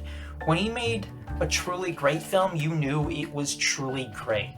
With this, The Hunt, and Another Round, you know, it just blows you away. And this was I believe this was my first Vinterberg. It's either this or The Hunt, and I remember just falling in love with this. Not only just for its unique use of the Dogma 95 style and how it's able to communicate so much with so many restrictions, but also just how great the story is. The story is just so unique and chaotic, like a lot of great Vinterberg stories, and asks a lot of interesting questions, and it really gets to a lot of things, and I love that so much. And yes, I love the fact that this is basically just Jesus as a fucking Blu-ray cover. I think that's fucking funny, and I love it. If you haven't seen this film and you're familiar with his other works with Mads Mikkelsen, I highly recommend you check this out, because it is up there with those. It is up there with those. Children of Men. This is going to be the first of, I believe Cuarón has the most films of the three amigos in here, and this is going to be his first. And yeah, Children of Men is an incredible experience, to be sure. I feel like people like talking about the one takes and everything that's so impressive about this so much that people forget just how the brilliance of this film is, just how easy you're swept up in it. It really does feel like an odyssey in such a unique way. It's able to communicate so much through its characters. Again, Julianne Moore has one of her best performances in this. Michael Caine as a fucking stoner is incredible. Clive Owen deserves more roles. I'm sad that his career slowed down, because he did such a great job in this film, and there's so much special about this film, and it really is such an experience. It really does feel like an intense journey, and Emmanuel Lubezki's cinematography does a great job of making you feel like the world is on the line, because in this film it is. And it really does feel like you're being swept away into this odd journey. And yeah, it's incredible. The greatest film ever made. Citizen Kane. Me saying that pissed off some of you. And to be clear, I don't think it's the greatest film ever made. But I think it's one of them. First of all, I love this packaging. There's a little rosebud on the back. And of course, you see K, A, N, E. And yeah, Orson Welles' masterpiece is well deserving of the respect it gets. And I feel like people who call this film boring, I don't get you, because this film is a breeze to me. This film is a interesting rise and fall story that is speedy, unique, and covers so much ground. I don't know how you guys hate this. It's so much fun. Orson Welles would do a lot of great stuff after this, and sure, it's easy to resent this for being the most famous part of his legacy when he also did so much other great stuff. But this is a great fucking legacy to have because, yeah, I don't blame people for thinking this might be the greatest film ever made. It does so much so well. I really can't help but call it the masterpiece that so many others do. Let's move on to Chaplin. This used to be my favorite Chaplin. I believe Modern Times, after a few rewatches, overtook it. At first, I preferred City Lights to Modern Times. I watched both of them back to back, and this one's just this is definitely the lighter of the two. It still has a lot of its serious moments, but it has a lot of classic gags in it, particularly the boxing fight. The boxing fight is one of the best gags in all of comedy history, and it does so well with it. And Chaplin just does so much for this character here, and the blind woman he's trying to impress, there's so much character surrounding her, and Chaplin's tramp character trying his relationship and what he is desiring with her that is so beautiful and fun. It's hard not to love this. It's just so much fun. It's so much fun as a comedy movie that I think it just speaks for itself. You know, it's not a comedy though. A Clockwork Orange. I love this film so much. I get why people are repulsed by it. It is extremely disturbing. It is intense. And it has to have some of the most content warnings of like any film out there. And yet I don't think it ever feels like it's truly reveling in its pain and suffering. It feels like it is commenting on it more than anything. It is trying to disgust you because it knows that if you're disgusted, you are human. And it wants you to be repulsed because that it is about a repulsive character undergoing something that might be worse than his repulsiveness. And that's so unique and interesting. I also love this art as well. And yeah, I mean, I dressed as a gender-bent Alex DeLarge for Halloween one year. Another Hanukkah film. This is Code Unknown. This was a blind buy. I remember back in 2018, I saw this at a store for like $20, and my friend convinced me to pick it up, and I was like, you know what? I've been wanting to see this one. Yeah, I'll pick it up. And at first, it didn't really hit me as much as a lot of his other films, and I think I need to rewatch it to truly feel like I've fully... I feel like it just needs another watch so that I can feel like it fully connects with me. Because it wasn't exactly what I was expecting. It's very different from a lot of Hanukkah films. But at the same time, it is uniquely shot, uniquely written in how it interweaves all of these stories, and very interesting in how it connects these characters together. Particularly, I love the fact that this is the film that introduced Juliette Binoche to Mikhail Haneke, because they would do so many great things together, and I'm happy that it exists. And I believe this is Haneke's first French film as well, and that also resulted in a lot of great things.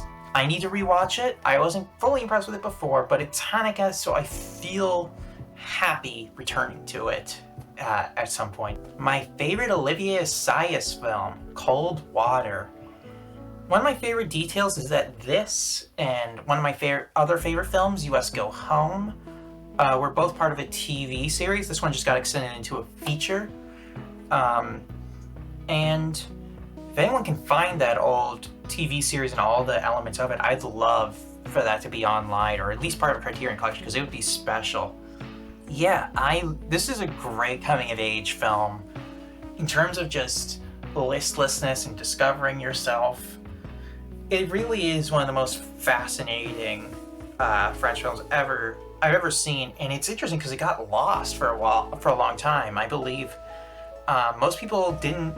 It wasn't like completely lost, I believe, but like there was no physical media releases or anything like that, and people just couldn't get it for a very long time. And then finally, Criterion got the rights and released it, and I'm glad they did because it is incredible. It has the best Nico song, Needle Drop, I've ever heard in a movie. It just, once again, as the saying goes, the needle drops on that song. You just are in awe. If you only know Asias from Clouds of Sils Maria and Irma Vep, I recommend you check this one out as well, because this is well deserving of being an important part of his legacy. The Perfect Date movie. I know that this is considered one of the most disturbing movies ever made, and it is, but I love it. I am the kind of person that can watch a movie and feel incredibly disturbed and then go, let's do it again! Because I like sometimes when a movie can just take something real and communicate it with no frills, no nothing, just give you reality. Give it to you with so much detail and beautiful framing and everything you have, just to give you that horror.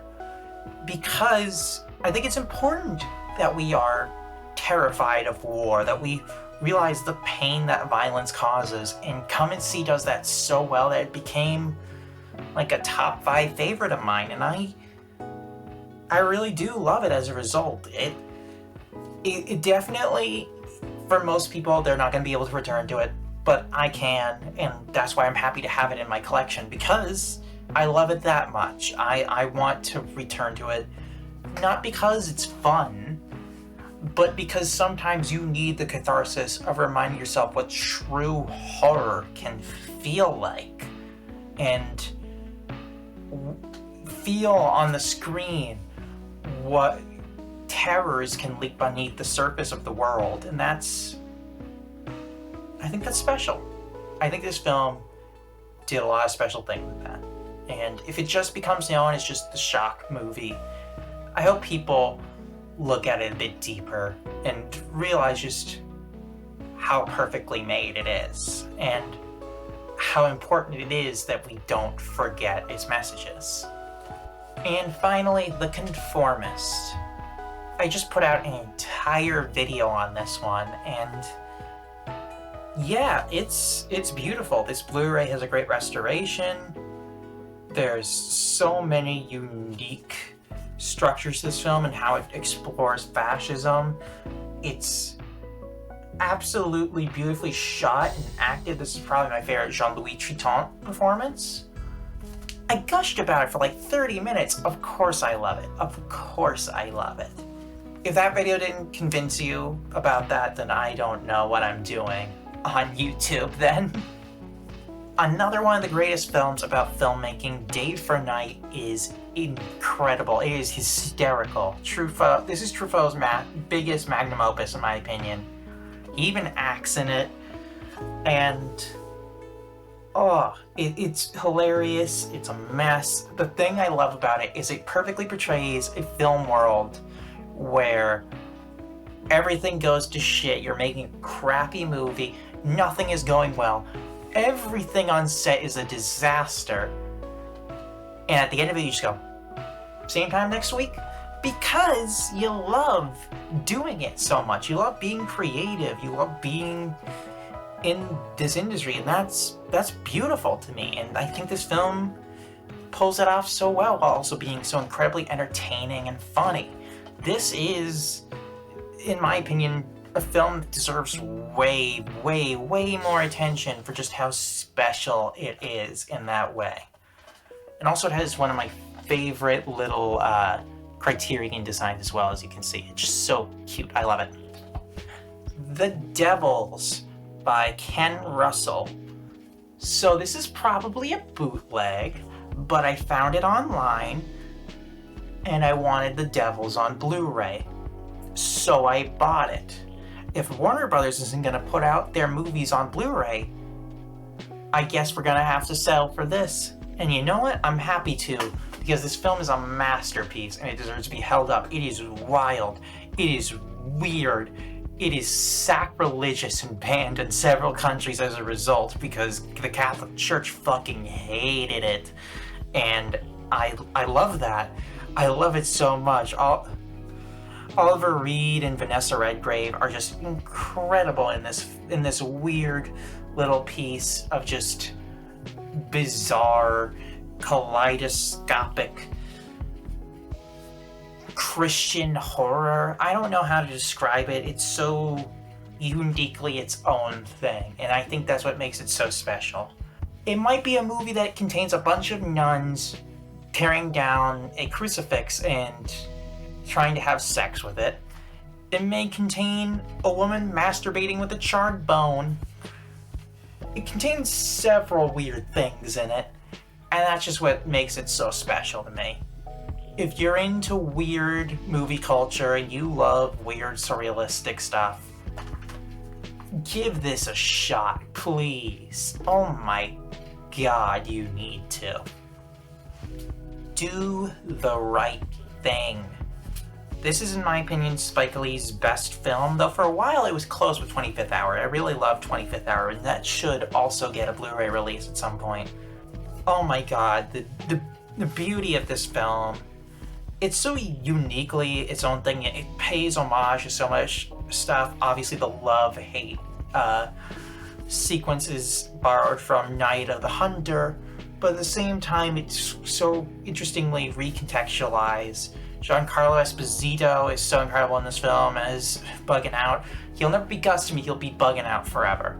So many great performances, and Spike Lee is so dynamic and so willing to break the rules so many times. And this booklet as well, with the little 40 acres and a mule symbol, and the Do the Right Thing with all the nationalities on it. And oh my god, this art that portrays the pizzeria and Bed-Stuy being right next to each other with Radio Raheem, and there's a reason this truly puts Spike Lee on the map, and it's because there's really nothing else like it, and it's so interesting in a way, just how little it feels like things have changed since this movie came out. I mean, of course, systematic white supremacy has not been dismantled, and we are stuck in the same horrifying reality as we watch Radio Raheem's die over and over again. And it's just so special in how it presents all of that.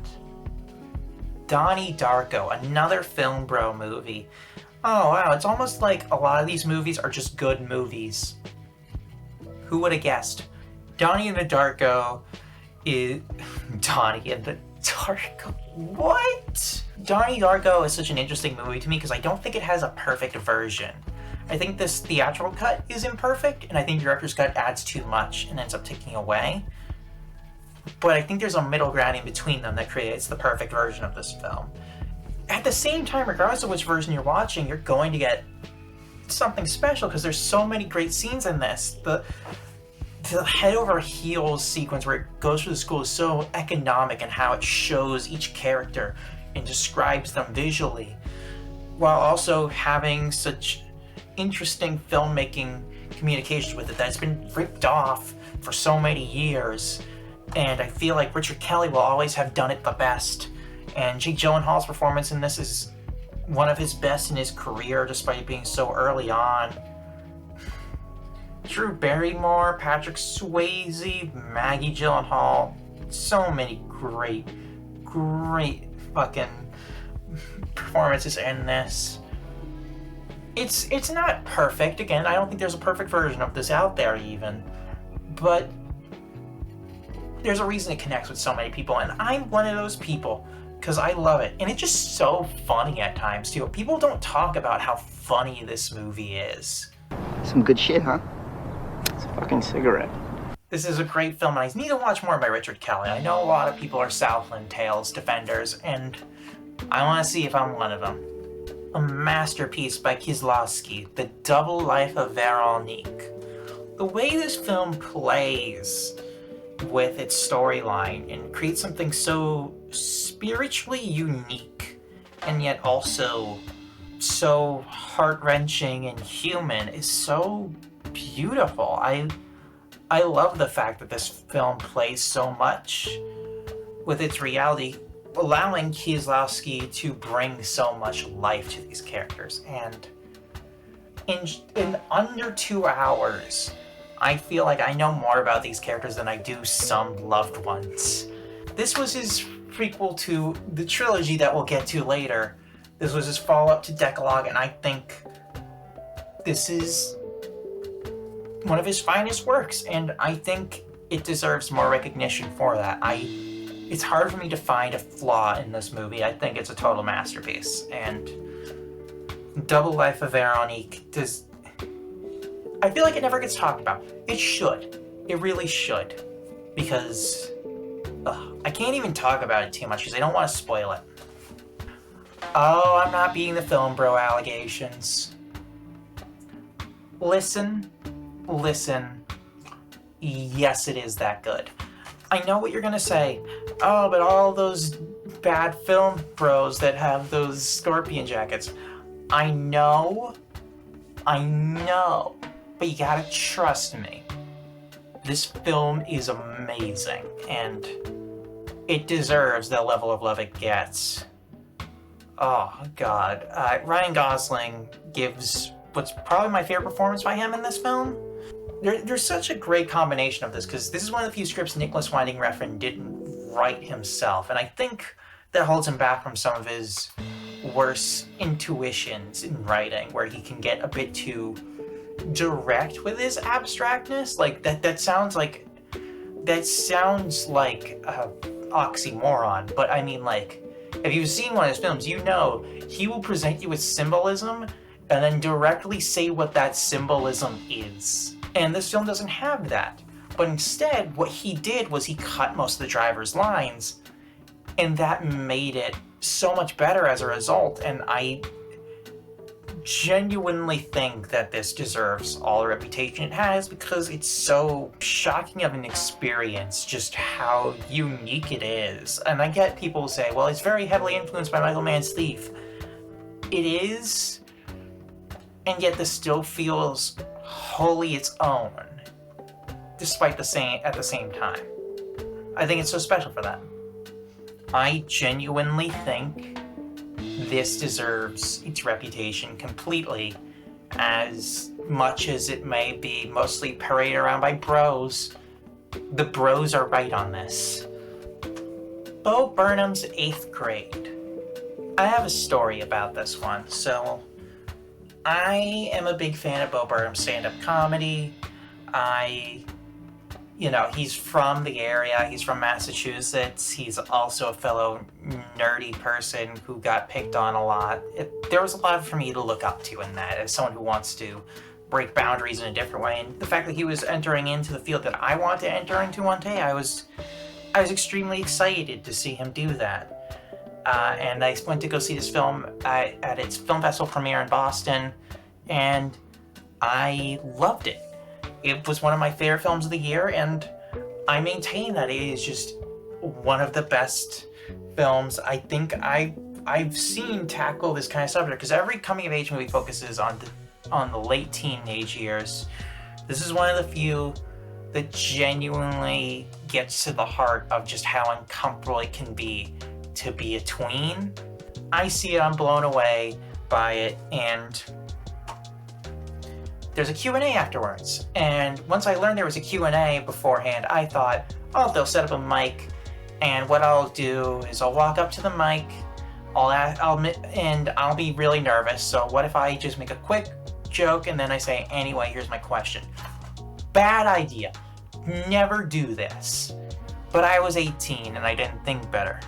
The problem then came that we had to shout our answers because there was no mic. I was on the second floor of this mega theater. So he directly called me going, "You haven't got a question from a woman yet. Let's get a question from a woman." And I blurt out, nervous as hell, the dumbest joke I can think of, which is, "Fuck you for making me cry." And he goes, "What?" Because he didn't hear it. But the crowd has. So I have to keep repeating it, despite the fact that I want nothing more than to just ask my regular question. And it just keeps going on, and I'm so deeply embarrassed. And he goes, "Oh, thank you." No one laughs, and I just want to fucking die on the spot there. I break down, crying, bawling my eyes out in the theater. My then partner has to pull me out of the theater in that moment myself, and I never get to ask my question, which I believe was, he mentioned that this was his film school in a way, because he'd never made a movie before. And I wanted to ask him if there was any movies he watched to prepare for this, or any films he took from to sort of form a style in a way. And I never got to ask that. And instead I go home, and around this time I have like 600 followers, so I do what most people do, is I just say the story and I tag the people in it, because I don't expect them to see it. I just want people to know who I'm talking about. And Bo sees it, and he DMs me and apologizes. He makes the point of, like, I didn't mean to embarrass you. I didn't think that it was an embarrassing thing to say. I think that it is fine. That I think it's good that my movie had an effect on you. And I said thank you, and I got to at least say something to prove that I wasn't just some blubbering fangirl, that I do know what I'm talking about when it comes to movies, that I was going to film school, that I knew things. And I just said, for a debut, this is visually striking and beautiful, and if this is what you're going to make if these films are going to be what you're going to make in the future, I'm so excited, because this is such an incredible way to step onto the scene. And he said thank you. And to a lot of people, that's a cool story. But to me, it's the most embarrassing thing that's ever happened to me in my goddamn life. Great movie, though. An Elephant Sitting Still, another one I've done an entire video essay on. And it genuinely is still one of my favorite films ever. I think it's a masterpiece. It's a 4-hour slow cinema film. Most people are not going to be able to enjoy that. I get that. But I'm not most people. I love slow cinema. And I think it's extremely important. And I'm glad that I'm able to watch it as he intended, even if he's not here with us. And I wish he was still here with us, because this is such an incredible piece of film, and he didn't deserve to have to suffer like that. And yeah, as I explained in my video, I think there's hope in this film, despite the fact that the creator died so sadly and suffering from the same disease of depression that I go through. I still find this film beautiful and hopeful in that way, and I'm just happy to spotlight it. And I hope my video did a good job of doing that. Eraserhead. This is a midnight movie classic, and this is my second favorite David Lynch. I think this is a total stone cold masterpiece, and I love so much about it. It's so ethereal and unique, and its ending is so uniquely its own, and it's so hard to deconstruct everything that it's about, but that's part of the fun of it. It's so evocative and unique and beautifully made, and yet also ugly and terrifying and disturbing at the same time.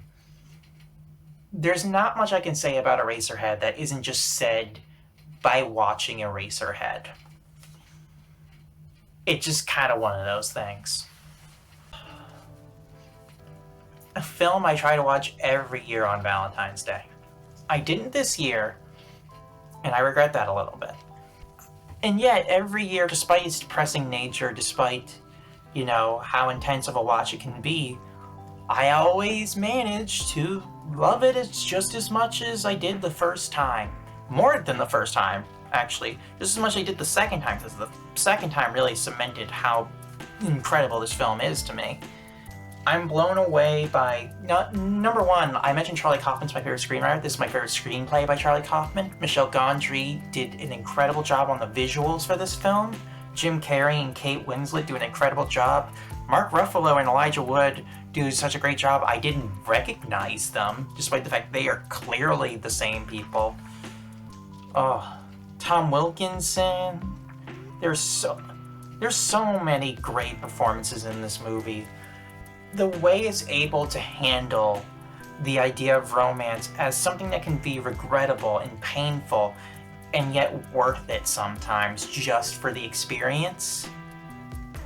Beautiful. Two of the most relatable characters of all time for me and Joel and Clementine. The Am I Ugly sequence with the doll with Clementine breaks my heart every time because I did that too. And it's one of the most perfect films ever made, in my opinion. It is easily a top 10 favorite of mine, for sure. The Evil Dead and The Evil Dead 2.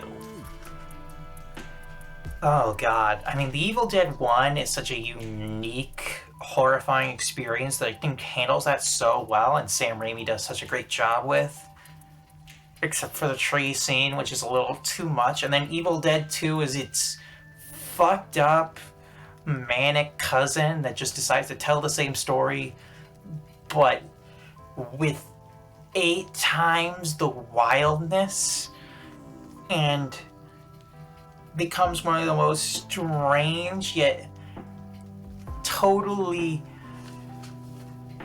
entrancing experiences I've ever seen in horror, and both really cement just how unique of a filmmaker Sam Raimi is. And yeah, it genuinely lands so much in both of these films that it's hard for me to say which one I prefer, because this one genuinely horrifies me, and this one genuinely makes me laugh so much. I love both. I love both a lot. We have our first Wes Anderson, Fantastic Mr. Fox. Oh, one of my favorite animated films ever made. The stop motion in this is incredible, and you can tell how important the stop motion in this film was in getting it right to Wes Anderson, because it changed every film he made afterwards. There's so much heart in this one. I feel like a lot of people talk about Wes Anderson's style, but they don't talk about how much humanity he reflects in his film. And this is definitely the most family... There's a lot of films that Wes Anderson makes about families and things like that, but this is the one that definitely makes you feel the most welcomed into a family here. You know, because usually it's about dysfunctional families, and this family is dysfunctional in its own way, but they also clearly care for each other more than anything in the world. Frankly, I think this might be George Clooney's best performance, and it feels weird that George Clooney's best performance might be as a cartoon stop-motion fox, but he pulls it off well. There's so many great jokes in this. I love the fact that all the swearing is just replaced with the word cuss. I believe Noah Baumbach also co-wrote this script, and he adds his own special touches to this as well. If you haven't seen this one, it's fantastic. It really is fantastic, and it is probably the best gateway drug to falling in love with Wes Anderson, in my opinion. Fargo. I said it earlier that this has an argument for my favorite Coen Brothers movie, and it's well earned because, oh my god, this film is such a treat in how it manages to be funny, yet serious, yet disturbing, yet entrancing, and they just communicate so much with its framing. William H. Macy and Frances McDormand are incredible in this. Deakins' cinematography in this is so incredible. Oh my god. There's so much just to talk about with this film. I mean, one of my follower alert on Twitch is the thanks a bunch that Frances McDormand's character says in this film. Yeah, Marge says in this film, and there's just so much to love about how this film communicates.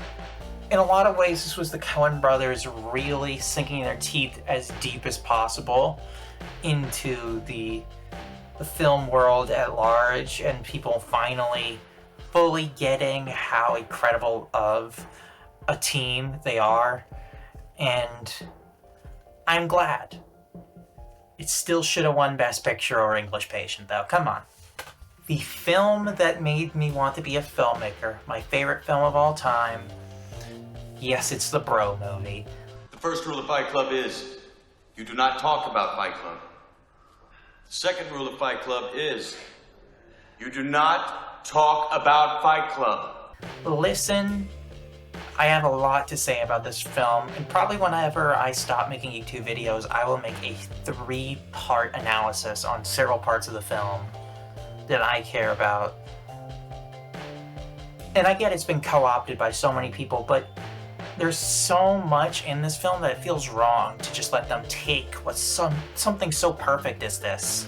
Something that's so deeply funny and unique, featuring probably Brad Pitt's best performance, one of Edward Norton's best performances, I'd say Helena Bonham Carter's best performance, David Fincher's incredible directing, and this unique commentary on capitalism, consumerism, gender roles, toxic masculinity, fascism, cults, just masculinity in general. There's so much interesting about this film, and I can't help but adore it. I get it is one of the most famous films ever made. I get it gets talked about to death. I get that bros have adapted it into their own weird culture, and yet I'm still here as a queer trans woman who's a fucking anarchist loving this film despite all of that. And that's just because it's that special. Fitzcarrall, though. You know, when I mentioned Apocalypse Now didn't get anyone killed? Can't say that about this one. It's so odd to see a movie that is so clearly critiquing the act of colonialism, in my eyes, in a lot of ways, and yet manages to do a colonialism in the process. It's so weird. But Werner Herzog, I do believe, crafts a very interesting and unique story in this one, and a great piece of filmmaking as well. And I love the fact that this is a movie about a man wanting to open an opera house. So he spends the entire movie trying to get rubber so that he can make money for his opera house. In order to do that, he tries to push a boat up a fucking hill. And he's such a dreamer that for so long you believe in him. You're like, he can maybe do this. He could do this. This could be something special. And then you watch it happen. Of course it doesn't work, because it's a dumb fucking plan. It's a stupid idea. But you believe him, and that's such an interesting presentation of the story. And it is one of the most impressive and talked about Herzog films for a very, very good reason. Full Metal Jacket. Some of you will argue that past the first act, this movie falls apart. I couldn't disagree more. I think this film comes together so much in each of its acts. Is the first act maybe the best one? Arguable, but I like the second act a lot. I like how it chills out for a bit. And then I like the sniper sequence that the third act all centers around, and its terrifying conclusion. It's truly one of the most disturbing war movies ever made, if just for the fact that it is just about how war destroys people to a point where they either have to become monsters that are patriotic or sarcastic assholes who don't believe in what they're fighting for but still have to fight. And it's such a unique situation. Joker, like, wants to distance himself from this war. He doesn't want to be there. He sees the terror of it, and yet he's still a part of it. And this film makes you realize that in its third act, and I think it's so special for that. I genuinely love this film. Everyone will talk about Vincent D'Onofrio and his characters, and R. Lee Ermey, and Adam Baldwin, but Matthew Modine's Joker, I love him. It's such an interesting character to me. Gotta be like one of my top 3 favorite Jokers, up there with Joker from Persona 5 and the girl with the dragon tattoo. You're probably gonna figure out through most of this that I am a pretty big fan of David Fincher, and this was probably, I think this was the last film by him I needed to see before I'd seen all of them. And I maintain it's one of his best. I think it's excellent. I think there's a lot of things about serial killer movies that I think David Fincher understands, and one of them is the absurd unreality of it and how to engage with it. And that there's always some extra texture to it. You have to add some kind of extra texture to it to make it interesting. And this one, like a lot of his films, he incorporates a lot of themes on gender roles, on structures of society, and how easily the rich can get away with whatever they want. And I think he does a great job with that. And I believe one of my favorite things about this film is that he does a great job at taking the absurdity of a serial killer, and he makes it feel like it's possible by basically showing you this weird rich family and just going, yeah, do you doubt one of them could kill someone? And you look and you go, no, that makes sense. The Godfather trilogy, specifically this is the Coppola restoration. I haven't gotten I know they have the new restoration now, and I don't know how they compare, but I really like this restoration. It really preserves the old coloring of the older films, and it really does feel like a true cinematic experience at home, and I adore that. Obviously, as I said earlier, I think The Godfather is rightfully considered one of the greatest films of all time, because it is one of the greatest films of all time. I think it is an American film Shakespearean tragedy, and I think 2 is also pretty excellent. I think it drags a tiny bit at times, but I still do adore it, and frankly it is well deserving of all the love it gets. And we pretend 3 doesn't exist. I was way too nice to 3 when I first watched it. I genuinely, it gets worse the more I think about it, honestly. I wanted to be nice because I know Coppola has a lot of talent, and he was kind of screwed in the making of it, and he tried to make it the best they could. But it really shows just what a half-assed version of a classic feels like to me. When you have this collection, as much as the third one may feel like the lesser one, it really stands out next to seeing these films as best as you've ever seen them as well. This is probably one of the best things in my collection just because of how good the restoration is and just how good the films are. Excluding 3.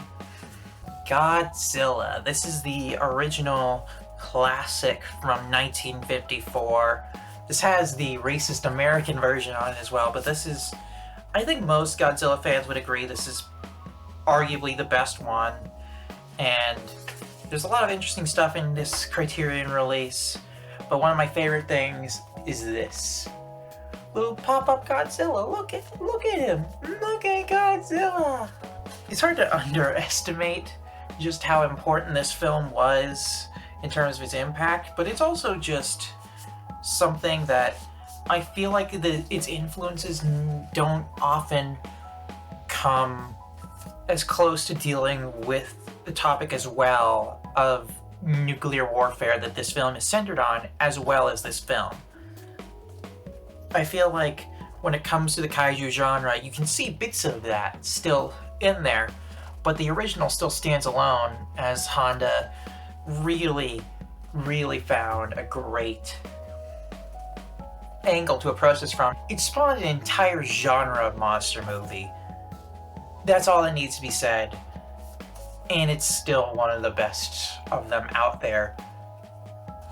Fucking almost 70 years later. Would have been better if it had Godzuki though. Godzilla and Godzuki. Gone Girl, another one of my favorite Finchers. And among many cool things that comes with, first of all, I love this packaging with its poster. And the film is one of my favorites of the last decade. I found it to be very interesting in how it portrays gender roles and how those can be so destructive to lead people to destroy each other and ruin their lives just for the name of feeling like that nuclear family that you're supposed to strive to be, and how it destroys them. I think that's super interesting. But one of my favorite things that comes with this movie is it has a little Amazing Amy book, like the books in the movie. And I'm sure if you wanted to dig into this, you could find some of the themes from the movie in here as well. It's so interesting to me that they made this little thing, and I'm happy that it exists, and I'm happy that it's included with the Blu-ray. And yeah, Gone Girl, just one of Fincher's best in my opinion. It just really is unique as a film of itself, and I think he did a good job at managing Gillian Flynn's book, and Gillian Flynn had a good job of adapting to Fincher's style, that they both created something very special in this. And it probably is my favorite Trent Reznor and Atticus Ross score. Goodfellas. I mean, this is a classic for sure. I mean, oh my god. Ray Liotta's performance in this, rest in peace, Ray Liotta. Oh, he never got as much of the props as he deserved. He's the main character, but Robert De Niro and Joe Pesci always got bigger billing over him, and that doesn't make sense to me. Ray Liotta is Henry Hill. That is his role. One of Martin Scorsese's finest, really, because it gets all the praise it deserves. It manages to make you feel like you're in the room with these characters, and that it makes you understand them, but it also makes it terrifying when you realize what they're actually capable of and what they're doing. It makes it hit so much harder. Some of the best performances of all time, and of course, I would be remiss to not mention the needle drop, specifically the needle drop of Layla by, I forget what the group is, but Eric Clapton's playing the guitar on that one. And that pan up in that pink car, oh, wonderful, wonderful. What a classic, really. I can't really describe it in any other way, because you know what Goodfellas is, so why not let the movie do the talking? The Green Knight. I mentioned earlier that I do want to get one of these of the Green Knight, because they released that. But until then, I have this great 4K of it, and as a nice slipcover as well. And The Green Knight was just one of my favorite movies. It's one of my favorite movies of the decade so far, and I think more people need to check it out. David Lowery really made what I think is his best work with this one. I say that as a big fan of A Ghost Story as well, but this felt so special, and I remember introducing it to so many people, and it's so interesting and unique in how it unravels the mystery. I don't know, it's such a classic tale in terms of storytelling, this Arthurian legend that he's able to revitalize with such unique storytelling. Dev Patel gives an incredible performance, so does Alicia Vikander. I think it deserves a lot of credit for how great of a film it really is. So I feel like I can exactly look at my analytics and see when the dislikes come in. I'm sorry. I bought this back in 2019, so it was before we knew for sure that J.K. Rowling was a TERF. Like, she had liked the tweet, but she was still using the excuse of, oh, it was a mistake, it was a mistake. I love trans people. And I bought it because I grew up on the Harry Potter movies and I loved them, and despite everything, I still have a good attachment to these movies. As flawed as they are, as much as they hurt nowadays, like, I still love a lot of these books and movies. I don't know, they're still kind of special to me, but at the same time, like, I wouldn't buy this now. Certainly not now. I've gotten rid of pretty much a bunch of my Harry Potter merchandise that I bought before, just because I feel uncomfortable looking at it. And it kind of maintains the same for this Blu-ray set. It just feels weird knowing that I own something made by someone who hates people like me so much. But at the same time, I can't deny that this was a huge part of my childhood at the same time, so it's really complicated. It's complicated. I wish it wasn't so complicated. I wish J.K. Rowling could just act like a normal human being and apologize and not dig herself into a hole and become one of the worst people out there. Yeah, it sucks. It sucks. You know what doesn't suck? Her. Oh god, it's between this and an adaptation for my favorite Spike Jonze movie, but the thing I love about this movie is that it is Spike Jonze all by himself, without any need of Charlie Kaufman. And it manages to evoke around the same kind of thing that a good Kaufman script does, and Jonze shows a lot of growth in his visual identity, and yeah, I think this might be his best work, and I adore it. Arcade Fire's score for this is fantastic as well.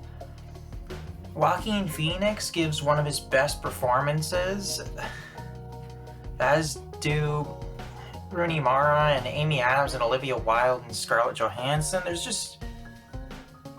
come on. I know Chris Pratt is in this movie for like a second, for a little bit too, and he does a pretty good job. It was like one of my earliest moments where I'm like, oh, Chris Pratt can do more than just be in Parks and Rec. And yeah, this is a great, great film, and it's so interesting to see how it deals with the concept of loneliness and anxiety and social issues, and how we are able to approach that through technology. And it really is quite interesting and quite beautiful, and I love that. One of my favorite horror movies of all time, and my favorite Ari Aster film, Hereditary. This film gave me a panic attack in the theater, and I love it for that. It is one of the most intense, visceral experiences of horror I've ever seen, and I didn't expect it to hit so hard. Alex Wolff and Toni Collette's performances in this film are great. I think Alex Wolff deserves more credit as well. Alex Wolff deserved a lot of love for his performance in this, and I hope that he's getting more and more every single year. It is shocking just how much this is able to accomplish. One day I'm going to make my video essay on this, and look out for that, because I got a lot to say about it. Speaking of video essays, I got one on this. One of my favorite movies ever. Again, arguably top 10. And yeah, I maintain that opinion to this day. I love this film. I made an entire video about it, and yeah, I know it's divisive. I know not everyone loves this one, and I know most people wouldn't rank this as their favorite Claire Denis film, but I would. I think it is that special. It's hard to not just gush about it, but I've already done 40 minutes of analysis on it, so check that out. I love this film so much. Another film I did a video essay on, though this one's way earlier, and proceed with caution with it, because yeah, that is before I learned how to perform on camera, which I still feel like I don't know how to do, but this was definitely earlier. But House, or just House, one of the wildest horror movies ever made. and Nobuhiko Obayashi's probably most famous work, and I'm glad it gets so much love because Obayashi is a great filmmaker, and this is one of his best. And I was able to get so much out of this film that I made an entire video on it about grief. And that's just barely touching on this film's surface because, as I explore in the video, that's not even touching on the form that this film often takes place in, you know? Like, there is something childish about this film that fits with the themes, as I discussed in there as well, but also is so visually striking and engaging and so ridiculous, but also fun, that makes it a perfect fun time to watch with friends. And yeah, I love it. And also, of course, it has this incredible Criterion box art that everyone references and posts online. There's a t-shirt of it, and one day I'm gonna get that t-shirt. If they ever restock women's sizes, yeah. Love it. The Hunt. This is my personal favorite Vinterberg film. I love it, but it is intense. It is so intense. Mads Mikkelsen's performance in this is probably my favorite of his entire career. It is fucking heartbreaking, and it is full of so many unique ideas. And a lot of people might look back at this now and worry about it being some kind of anti-Me Too movement, but it's not. It's more closely related to the satanic panic and how one lie can destroy people's lives. And in that way, that's almost more relatable now with how we see people use lies to destroy, you know, people that they don't like's lives in terms of protected communities and things like that. And as such, it's such a unique film, and I feel like everyone kind of agrees on how special it is at this point now, and I hope more people can come and see this, who just know Mads Mikkelsen as Hannibal, as evil Doctor Strange, and should probably get acquainted with one of his best films ever. Probably his best film, in my opinion. I mentioned earlier that Arrival was not my favorite Denis Villeneuve film. This is Incendies, or Incendies, depending on your French dialect. This is my favorite Villeneuve film, and it is a stomach twister. It punches you in the gut. It has so many uniquely suspenseful and also disgusting and disturbing moments in it. It's riveting, but it's also fully uniquely its own thing. It's hard to see it it deconstructs in front of your eyes, but it always feels like it's always one step in front of you, and I really adore that. And one of my favorite things is that it still holds up on rewatch as well. You don't need to have the mystery to have it be entertaining. It's just so visually striking, and its character's so interesting. I mean, it opens with a great Radiohead needle drop that just goes on and communicates so much that I could just analyze that for a full 5 minutes. If you haven't seen it and you like Villeneuve's other stuff, it is definitely one of his more disturbing works, but it is an essential work. It is my favorite film by him. Inception.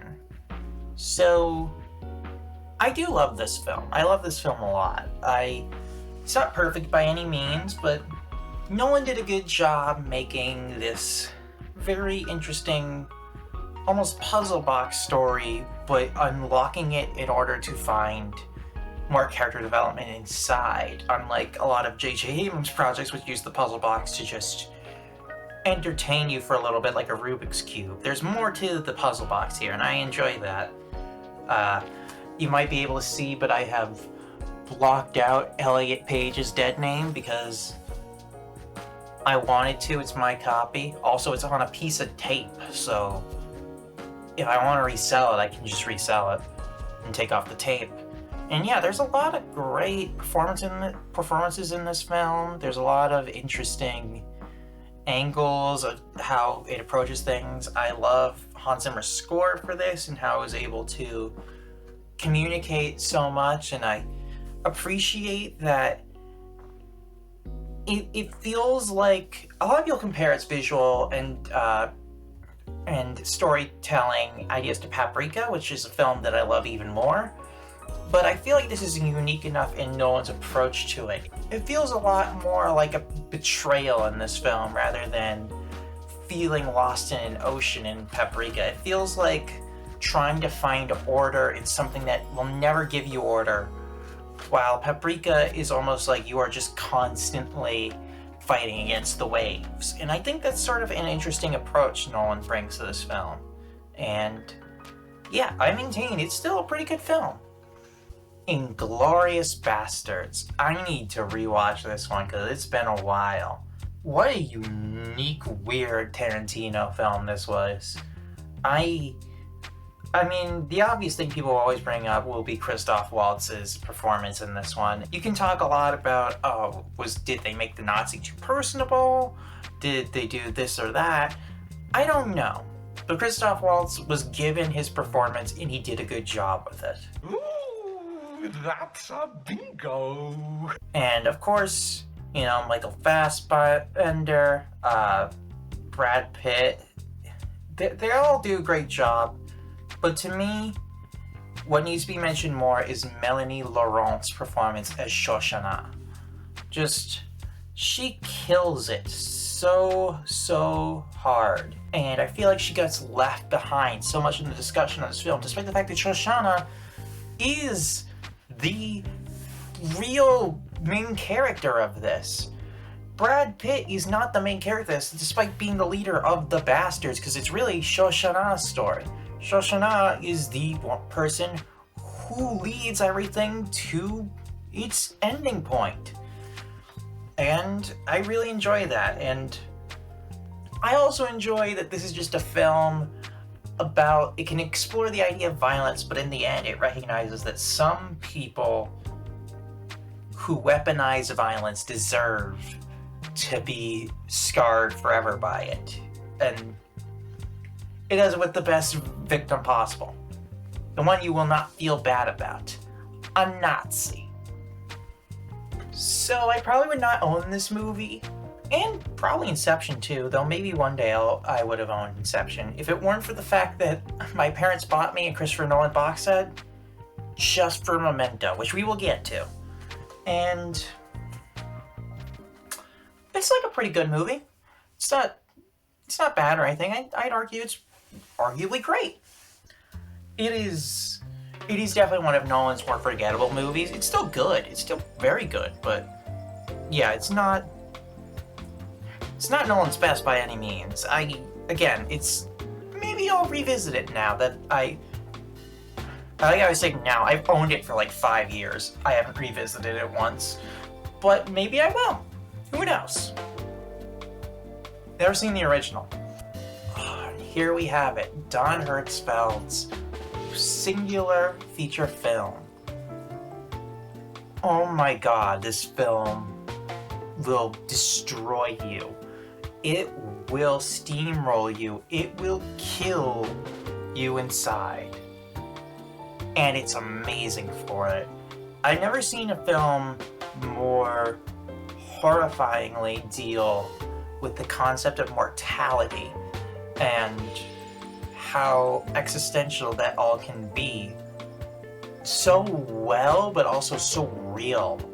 It's terrifying the way it is so visually constructed to just full-on attack your senses with some of your greatest fears, while also still being both funny and surrealistic and unique at the same time. I love this film in a lot of ways, and the fact that it also contains a lot of Hertzfeld's short films helps as well. yeah, Hertzfeld deserves to be able to make more work as well. One of the best animated films of the current century, for sure. According to BFI, the new greatest film ever made. Do I agree with that? It's one of them. It's one of them for sure. I don't know if I'd personally list it as the greatest film of all time, but it'd be up there. I have to appreciate Chantal Akerman's approach in this film to make something so purposefully unapproachable. And how that completely shakes the core of how you're supposed to understand a film by making something deliberately boring to make you feel like you're losing yourself, just like the character is. And yeah, absolutely something that is well deserving of the praise it gets, and it's what I'm going to return to a lot, even if it is supposed to be boring, and I do find it boring at a lot of points. It makes the act of dropping a baked potato feel like earth-shattering news. It feels like a Thanos snap type level event, but it's just a baked potato. And that's kind of unique. John Wick. This was gifted to me by my friend Peyton Brock over at the channel Peyton Brock Productions, and she's a really cool friend of mine, and she gifted me this steelbook of John Wick, and I don't think it's my favorite John Wick. 3 is probably the one I like more, and I still haven't seen 4, but at the same time, I do really enjoy this one, and it is so fun to look back at this one because it's so simple compared to the rest of them. It feels like an easy... It feels so small compared to the other ones, but in that sense, it makes it so much more potent, and I appreciate that in a way.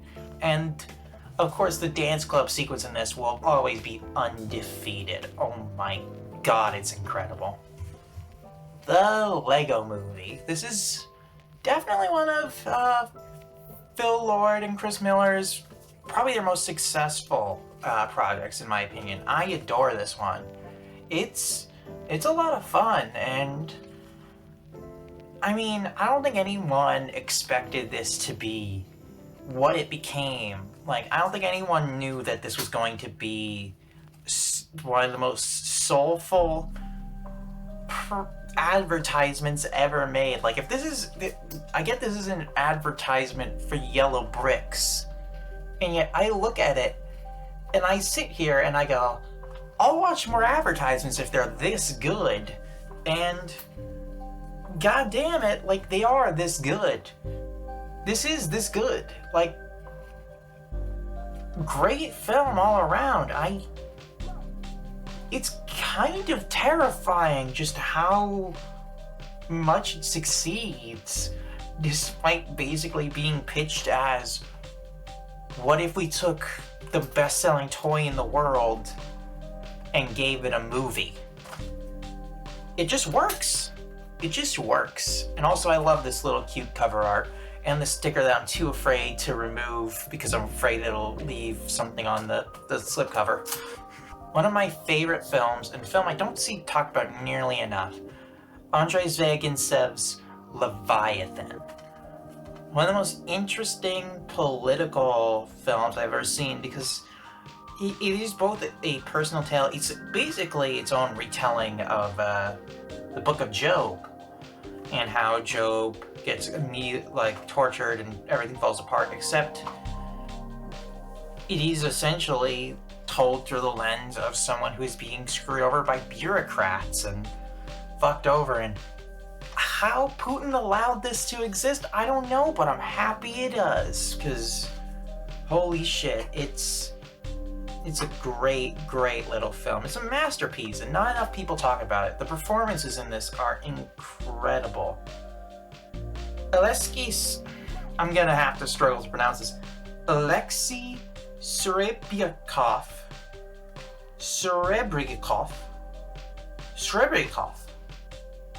Something like that. The lead performer in this had one of the best performances, in my opinion, that year. as did his supporting performer in Vladimir. The point is, they're very good at acting, and more people should be talking about this film because it's great, it's excellent. Zvyaginsev made a masterpiece. Okay, you guys might have noticed there's no Disney films. Got one. Here's your one. This is my favorite Disney animated film, and I mean, it's not surprising. I love Hamlet, and this was one of my favorite movies growing up, and I liked lions a lot as a kid, and it was very easy to fall in love with this, and so many other kids did. It's one of the highest grossing movies of all time. It's hard not to love it, you know? The songs by Elton John are great, the performances are really solid. Everything about it is very, very well crafted to pull on the heartstrings, specifically my heartstrings. This one is a very me kind of film, and I love it a lot. I love it a lot. Lost in Translation. This is a complicated one. I haven't watched this in years, and I need to. And it used to be one of my favorite films ever, and it might still be. But it remains the fact that I haven't rewatched it in a few years, and that's partially influenced by the fact that I started reading critiques of this film, specifically from Asian writers, and I started to realize that this movie is probably pretty racist. There's still so much about this movie that was so powerful to me that, as much as it is kind of a stereotype that is Japanophobic in a way, I still feel like it's an excellent piece of art. I still feel like I love it. A flaw that I'm gonna have to keep noticing from now on, and I do wonder how it'll shape my opinion of the film in the future. It is a lot to think about in a way when it comes to a future rewatch, for sure. Magnolia. This is another classic PTA film. I feel like this one gets sometimes skipped over a bit too much because some people just aren't into it, but I love it a lot. It has one of my favorite Tom Cruise performances. Philip Seymour Hoffman gives one of his best performances in this. Alfred Molina, William H. Macy. Philip Baker Hall's performance in this is especially great to me. I think this is an incredibly underrated Philip Baker Hall performance. Jason Robards is great in it. John C. Reilly. I might have already mentioned John C. Reilly, but he deserves to be mentioned twice. Julianne Moore. Even Amy Mann's song for this movie, that deserved the Oscar. I know everyone likes to make the joke about, Tarzan stole the Oscar from South Park. I love Blame Canada. Amy Mann's song was better than Blame Canada. I'm sorry. There's something so unique about this omnibus storyline and how it unravels for PTA, and he really manages to pull it all together. It's not a perfect film in my opinion, but it does work a very good deal of the time, and I find it exhilarating to watch each time. And especially with its very unique finale that I find very interesting to think about in terms of its meaning, and yeah, I enjoy that in a lot of ways, for sure. Alright, prepare to boo me because I own a Woody Allen movie and it's the one where he dates a 17-year-old based on true events.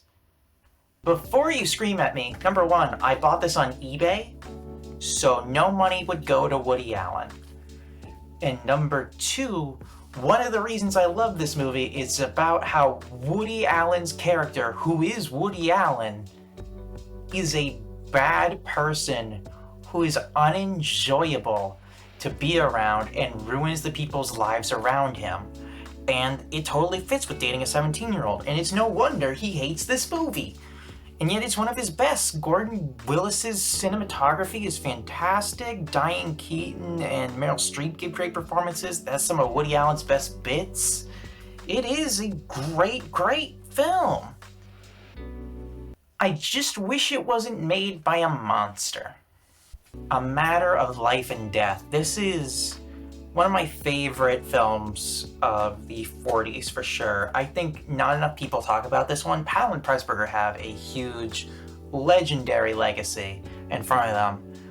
But this might be my favorite from them. It hits so well at being a great romance and being visually interesting. One of my favorite details is usually down on Earth is black and white, and heaven is in color. But in this film, it's about an Air Force pilot who falls in love when he's supposed to die. And so going into black and white in heaven is a bad thing for him. He wants to escape it. So there's a lot of interesting themes in this, and I find it sort of beautiful and romantic. It is definitely one of Powell and Pressburger's best films, and my God, it really does fill me with so many good emotions watching it. And it has some of the most fascinating camera shots for the era as well. Oh my God, the approach to cinema is so unique, and you can tell why these guys are considered innovators for sure. You had to expect I owned something from The Matrix. It took me a bit to get into The Matrix. I did not watch these until 2021, so yeah,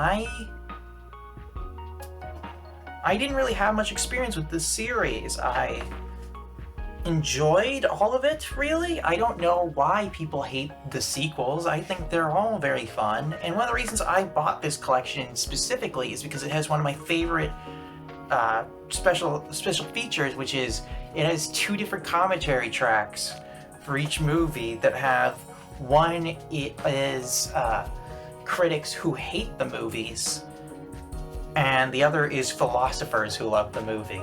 And that's so unique to me. I find that such a fun thing to have, and I want to get Resurrections as part of this too, because Resurrections was also pretty great. There's a lot that can be said about The Matrix. It's one of the best dystopian future films ever made. It revolutionized so much about filmmaking. The Wachowski sisters were ahead of their time in a lot of ways. Other films get underappreciated despite having similar intellectual depth and great filmmaking as well. I just love these films. Memento, a film so good my parents bought an entire Christopher Nolan box set. And yeah, this is my favorite Christopher Nolan movie. As I said, I like other ones for sure, but this was the only one I'd call it a masterpiece. I'd say there's nothing wrong with this movie, and I enjoy it a lot. I think it's a unique storytelling exercise in one aspect, but it manages to use that to be very, I don't know how to put it, but it manages to put a lot of unique situational humanity in your experience of it, because you get to feel like Guy Pearce's character feels in this film, but you also get to understand his desperation, his desire, his wants, his needs through this abstract structure, and I find that utterly fascinating. I think it's more than just an easy trick. I think it works to be something extremely special, and I will happily promote how much I love this film. I get Nolan fans can be a bit much sometimes, but this one deserves the hype. Memories of Murder. Outside of Parasite, this is my favorite Bong Joon-ho film, and it really is something special. Song Kang-ho is also in this one, and just like Parasite, it is also one of his best performances. It's interesting the way it blends Bong Joon-ho's approaches of a very comedic style that can approach in that has a sort of slice of life element to it, but also still contains a serious, disturbing drama that can shake you to your core. And that is something special about this film. It's hard to really emphasize, just if you haven't seen this film, just how much it can shake you, how much it can drag you in, how much just the simple storytelling techniques of the visual shorthands that Bong Joon-ho uses became not only great techniques later in his career, but also delivered something so visceral in this film. Definitely check this one out. Metropolis. This is probably the most iconic, I guess, film drama of the silent era. I mean, feels wrong to say that in a way. I'm probably forgetting something else. I guess you could argue Nosferatu or probably an American film in there as well. But this one's so been adapted and turned into so much in terms of just experiential references and things like that. It's hard to not just appreciate the magnitude of its existence and influence. But outside of that, it's a fascinating film. I know it still hasn't been as completely discovered as some other films. There's still some parts that are missing from it. And yet, I find it utterly entrancing as a film. I think this is Fritz Lang's masterpiece.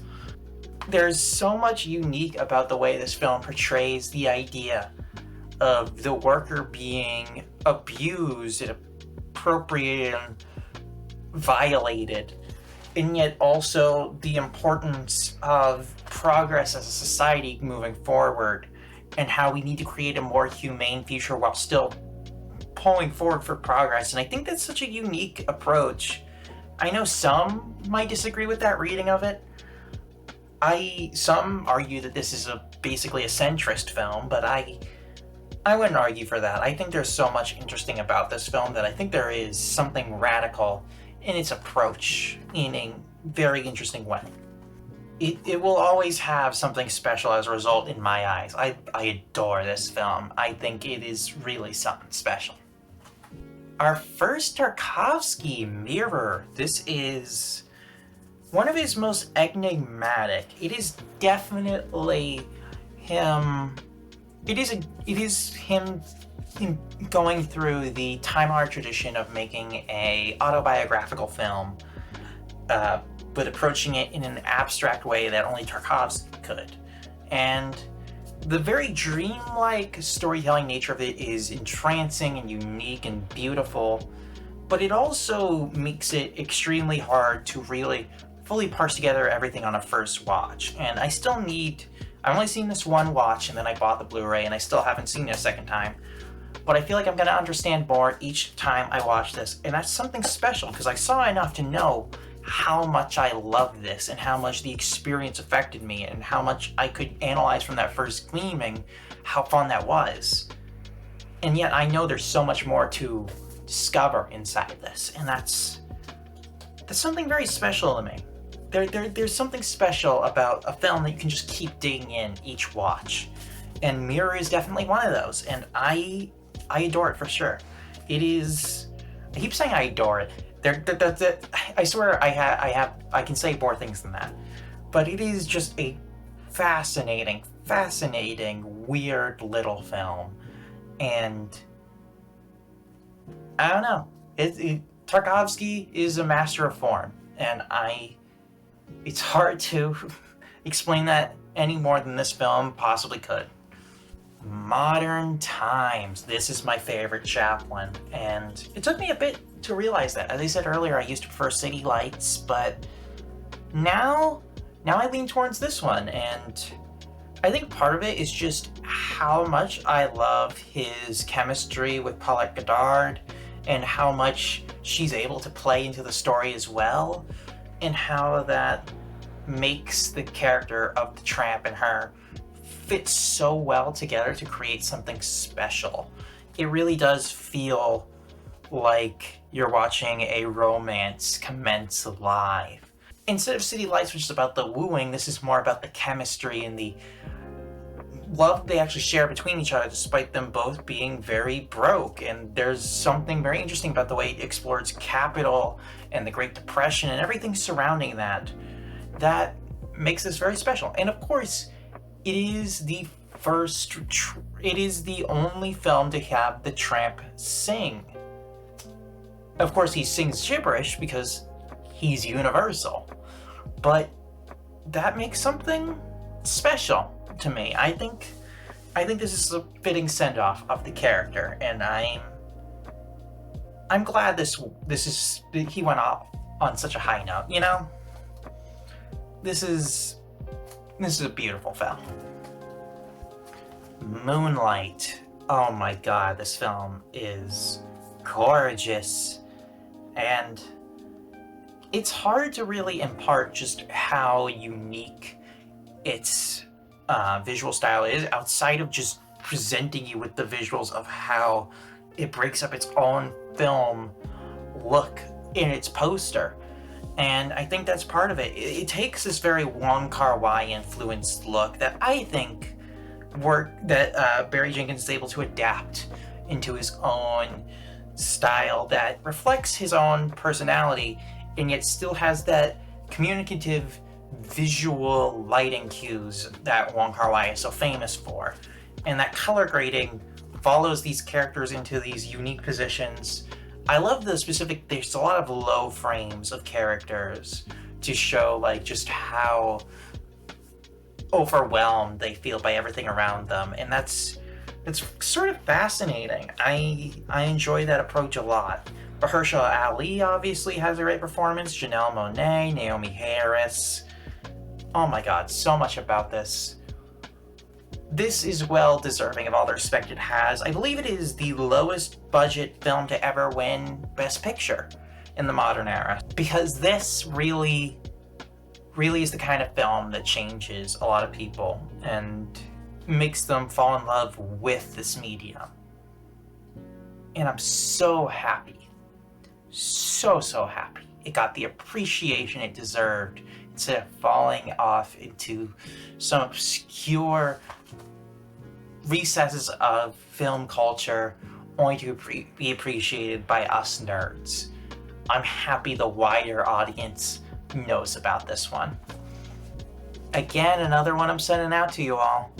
David Lynch's Mulholland Drive. This film is perfection to me. It is David Lynch at the peak of his ability, making a unique dreamlike storytelling experience that also manages to capture a lot of unique character details in just small interactions between Naomi Harris and Laura Harring, who both give incredible performances. Justin Theroux's great in this. Everything's so interesting. It contains some of the best scenes of David Lynch's career. The cowboy scene,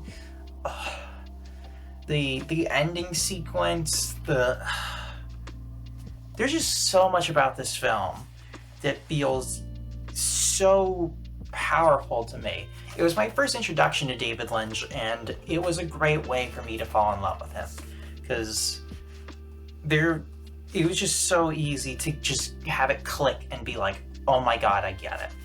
I get why people love this man. And now I love this man too. Network. This is my favorite Sidney Lumet film, and I'm just so fascinated by it. Kyle Calgren, who's a friend of the channel, just put out a great video essay on it. I've also wanted to put out a video essay on it, which I may still one day.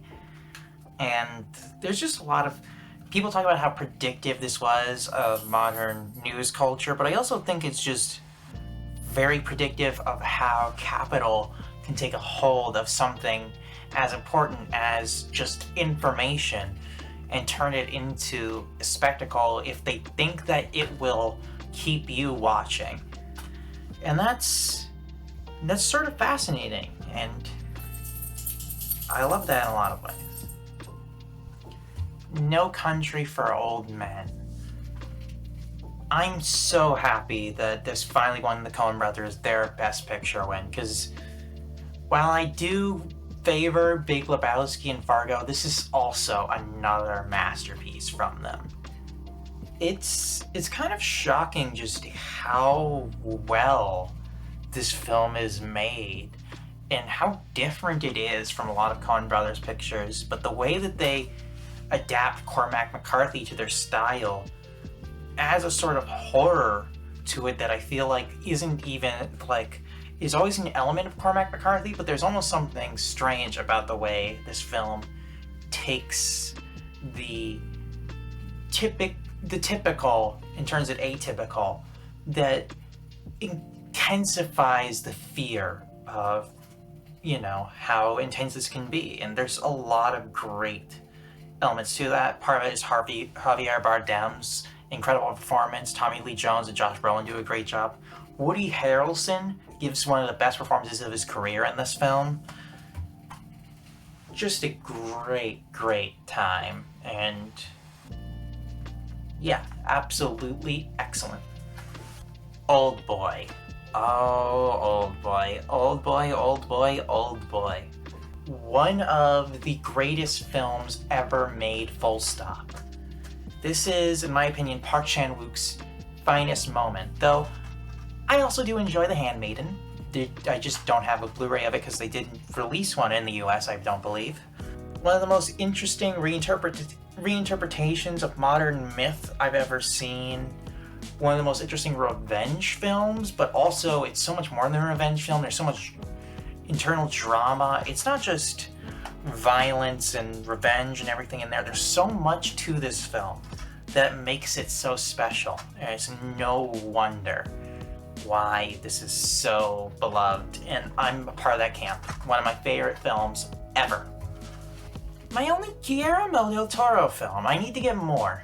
Pan's Labyrinth is, in my opinion, Guillermo at the height of his creativity. I think, until he tops it, I think he has the ability to top it, but right now, this is his best in my opinion, and I love it. The way it's able to adapt fairy tales to something. There's a sort of original fairy tales, Aesop, you know, sort of the macabre early fairy tales that there is present here. There's something horrifying and dark in here, but there's also hope, and it feels like they're at war with each other, and that's sort of part of why this film is so special. It never fully is able to convince you that you're perfectly safe, but it's never able to convince you that you're hopeless either. You're just following the character of Ophelia and just hoping that Ophelia will be alright. As horrifying as the situation gets, you still have hope, and there's something really special about that, and uniquely Guillermo del Toro about that situation that makes this so beautiful and affecting. Just talking about it makes me realize I need to watch it again. It's been so long, and just thinking about it makes me so excited to revisit it. Paprika, one of my favorite animated films ever, and Satoshi Kon, just what an amazing film to cap off your career with. I'm sad that he had to pass away so young in his career, but what a fantastic film to end it with. This is the film that I really think changed my perspective in a lot of ways on a lot of his work and ideas about art and animation, and I appreciate that in a lot of ways, and it's part of why I fell so deeply in love with this film. It feels so unique and of its own that it's hard to find anything like it. People compare it to Inception, but Inception does not embrace the wild chaos of this as well as this does, and there's something about that just makes it so special as a result, and that just makes me very happy to own it. It's just one of my favorite films ever. A must watch if you love Satoshi Kon or you just love anime. Must watch. Parasite. So, mentioned earlier, I upgraded this to the Criterion, and look at this cool cover. Oh my god. I love it. I love the little Morse code. I love everything. Ugh. There's something so unique about a film like this that there's so many barriers to entry in terms of mainstream success. It is explicitly political and opposing the wealthy class that, of course, controls how people enjoy media. Capital corporations are not going to want to openly endorse disagreeing with them. And of course it's Korean, which obviously has its own stigmas, and people don't like watching films that aren't American, but they don't mind British stuff. And yet it succeeded. It succeeded so much, and people fell in love with it, and I'm so happy they did, because it really is a masterpiece. It says a lot about that year that I'm calling it a masterpiece, and it's not even in my top 2 of that year, because An Elephant Sitting Still and High Life exist. And there's something so unique to the way this film engages with the concept of not only just wealth disparity, but the idea of the backstabbing to get ahead capitalist mentality that can really destroy a person from the inside out. And I think that's part of what makes this film so special, because a lot of films try to tackle that, but I don't think anyone has tackled it as well as Bong Joon-ho did in this film. And I think part of that is just because he already had done that sort of stuff before in other films, and this is just the culmination of him at his best, making that a full feature, and that made it kind of incredible. Paris is Burning, another one I did a video essay on. And this one, whew, what a queer icon film. There's something so special about this film, which is that if you talk to any queer person who's seen it, they will be able to name a person from this film that affected them. Most commonly Venus Extravaganza, especially for trans women like me. But, you know, Willie Ninja, Pepper LaBeija, Doreen Corey. There's a lot of great, interesting characters in this film that all were real icons of the ball scene captured in this moment. And it feels so amazing to have, you know, for once, queer history gets washed away so much, and to have it preserved like this in such a beautiful way, it's almost inspiring because there's something inspiring inside that inspiring preservation. There's something great about that, and there's something very, very unique and special about this film. And there's a reason why I made an entire video on it, and if you want to learn more about it, you can watch the video. But for the meantime, just keep serving looks. Paris, Texas. The Wim Wenders classic, and this isn't directed by Claire Denis. To me, this film is a classic in so many ways. And I think part of it is just because I call it a classic because I'm not sure if there's been any films like it before. It feels like a museum artifact in a way. Not in the fact that it feels old, but in the way that there's been nothing like it. The performances in this film by Harry Dean Stanton is just so well done, and Natasha Kinski does a great job as well. This film manages to cement itself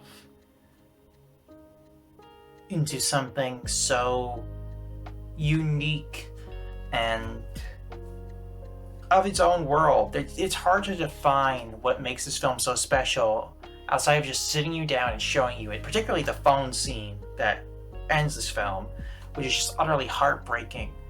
There's not much like it, but it manages to make the well-traveled road that it's trying to direct you down, the journey of this film, feel bigger than just that, and yet still so subtle and small and personal. and it manages to pull it off, and there's something so amazing about that. The Passion of Joan of Arc, my favorite silent film. Ugh. There is so much beautiful about this film. It's so sad that we almost lost this film. Carl Theodor Dreyer did an incredible job on this film, and the fact that they were able to find this after assuming it lost for so long is amazing, and I'm so happy they did, because this is such a unique and beautiful film, and it's hard to imagine this not existing in our modern world, because it feels so essential. Renee Falconetti does such a great job in her performance, and it cements her as one of the most iconic performances of all time. Look at this photo. This is important. You've seen this look. You've seen these images reflected in other things. There's something powerful about that. There's something beautiful about a film like that. And I'm so happy that this was not lost to time. Persona, not the games.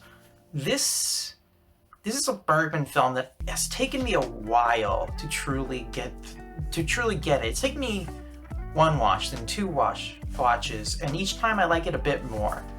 And I feel like now the next time I watch it, it'll become my favorite Bergman. But I'm not sure. There's just something very interesting about this film, something so unique, even to Bergman's filmography, that makes it so special. It conjures so much in me in terms of thoughts and feelings that it often can be overwhelming. But I think I'm falling in love with it, and there's something very beautiful in that. And I love it so much as a result, and God, I can't wait to love it more on each watch, because that's just been the pattern. And that makes me happy. The Piano Teacher. Oh my God, this film. This is one of my favorite films ever made. And I know I've been saying that for most of these, because of course, they're all some of my favorite films ever made. Again, another borderline top 10 one. And I don't know how to describe how much of an effect this had on my development as a filmmaker and my film analysis skills, but it just... Isabelle Huppert gives one of the best performances of all time in this film. Haneke does one of the best jobs directing in this film.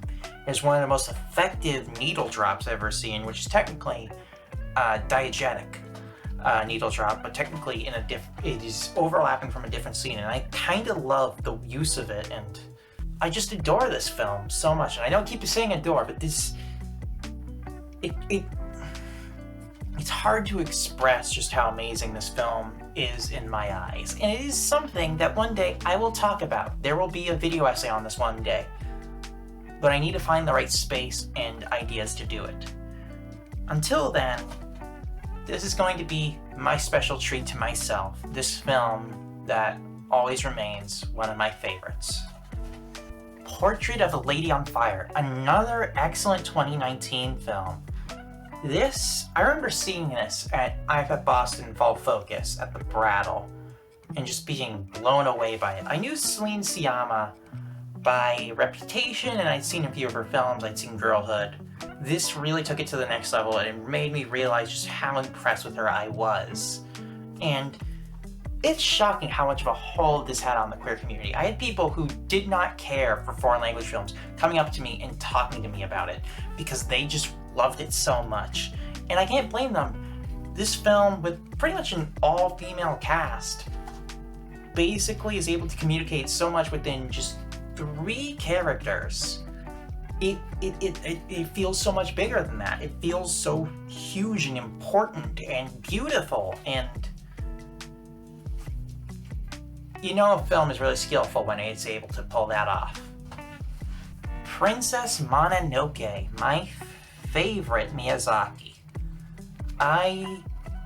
Miyazaki has done a lot of films about, war and the environment and humanity's relationship to nature and nature's beauty itself, and all of these themes appear in one of these themes will appear in one of Miyazaki's films. This is the film with all of them, and he manages to do all of them the best in this film, in my opinion. This is one of the most beautiful films I've ever seen, animation or otherwise, in terms of just letting you into these characters' lives and entrancing you. And it just works so well for me. The Japanese voice cast is so amazing, and that's why I think it's funny that they put the American dub cast in here, because no offense to them, I don't want to listen to Gillian Anderson and Billy Crudup. I want to listen to the original performances because they're so good. And I'm so happy that they're on here. And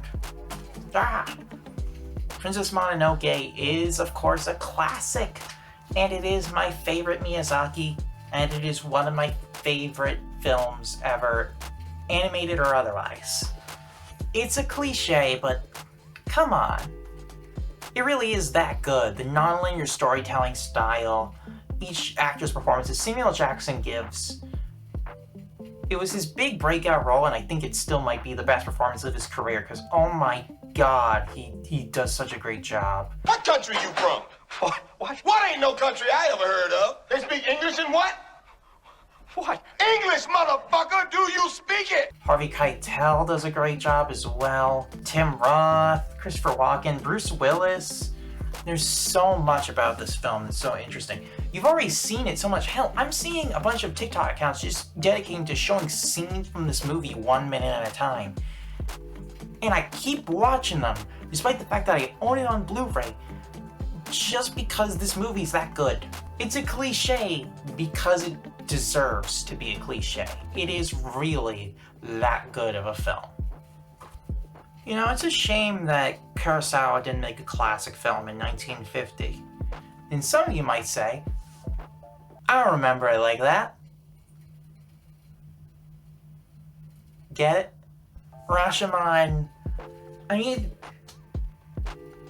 if it's not Kurosawa's most iconic work, it is definitely his biggest legacy in terms of just pure impact. Like Seven Samurai had a huge impact in terms of cultural significance, but Rashomon has an entire mental effect named after it. It's a classic for a goddamn reason. It shakes the earth. It really manages to get you to understand and look at all these perspectives as equal and yet also all flawed, and that creates such a unique storytelling perspective to build on, and Kurosawa uses all of it. The arch sequence of the Rashomon, so beautiful. That Rashomon arch sequence with the rain coming down, beautiful, beautiful film. And of course, you probably have already seen it and know that too, because it's a classic Kurosawa. Come on. Requiem for a Dream. A lot of people do not like this movie, and I get it. It is deeply disturbing. And I get how in a world full of bad anti-drug messaging, you could look at this and think it's just the same, or think that this is just reefer madness with fucking heroin instead. But number one, heroin's kind of a different thing than weed. And two, this film does a very interesting structural thing that I think a lot of people don't notice, which is that the worse it gets for the characters is due to institutions abandoning them, like the police and health and capitalism and mental health care. There's so much in there that's so interesting to analyze in that sense, and Requiem for a Dream does a great job at Darren Aronofsky. This is probably him at his most uniquely visual style, because it is still him in his independent era, where you're seeing him trying all different ways to be able to communicate these edits. And it creates such a uniquely psychedelic, almost, horror experience. This is a horror movie, in my opinion. And it is beautiful as a result. It cuts deep. Jared Leto, this is his best performance. This is probably my favorite Jennifer Connelly performance. It's my favorite Marlon Wayans performance. And Ellen Burstyn gives one of the best performances of all time. I adore this film. I know it's not for everyone, and I hear a lot of people say it's not for them, so I understand that. But it'll stay, for me, a very, very amazing watch. Also, it probably is my favorite soundtrack of all time. Clint Mansell's score for this, particularly performed by the Kronos Quartet, is fantastic. Meltdown especially is one of my favorites, for sure. This is one of my favorite steelbooks, because look at this cover for Reservoir Dogs, and then you pull it down, and then the ear comes off! The ear comes off. That's so cool. I like how the blood creates the Reservoir Dogs characters. This is definitely a more controversial Tarantino film, but I stand by it being arguably the only film that can compare to Pulp Fiction in my eyes by him. I find this entrancing, the way it's able to unravel its mysteries and grab you into them and seemingly just pull you in. And you feel... You see all the flaws to these characters, you see all the pain they cause and everything that exists in them, but you also see their humanity and all that, and it creates a unique sort of weird charisma hierarchy where you're trying to figure out if this is a betrayal or if it's the right thing to do.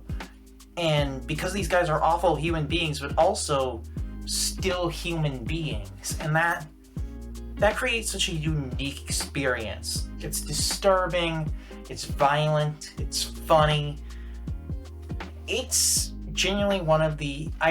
whenever I see this on TV, especially on IFC, because they air it on Cut, I remember looking at this and going, oh my god, I need to watch all of it. Because yeah, every single time my dad turns on the TV and it's on there, I sit down and I watch the rest of it. Because it's just that much fun for me just to watch this film. Just because it just is so enjoyable of a watch. Roma, I mentioned it earlier, deserved Best Picture over Green Book. This is, in my opinion, Cuarón's finest film, and it manages to say so much in a way. It's interesting to know that Cuarón is one of the wealthy kids, basically, in the story. And it is him basically trying to make up for his privilege and what he saw his own, caretakers go through. And writing a story about the beauty in, this care that he was given, in spite of all the pain that they have to suffer as indigenous Mexican citizens and as impoverished, everything about it. And there's something just utterly entrancing about the way this is shot in 70mm and how personable and unique it gets, and how much it basically tears itself apart inside to show you each and every flaw as if it was just scars on tissue. And it makes it all feel that much more powerful when it gets to the end and that scene at the beach happens and it all just comes together. Oh my god, just... what a film. What a film. The Room. Because you have to own The Room. What do I need to say? Everyone knows about The Room. At this point, I've seen it so much that it almost feels too present in my brain, but also... you always kind of want to have it just in case you have some friends over and they haven't seen it, or they only know of the legends, and you just want to put this in their brain as well.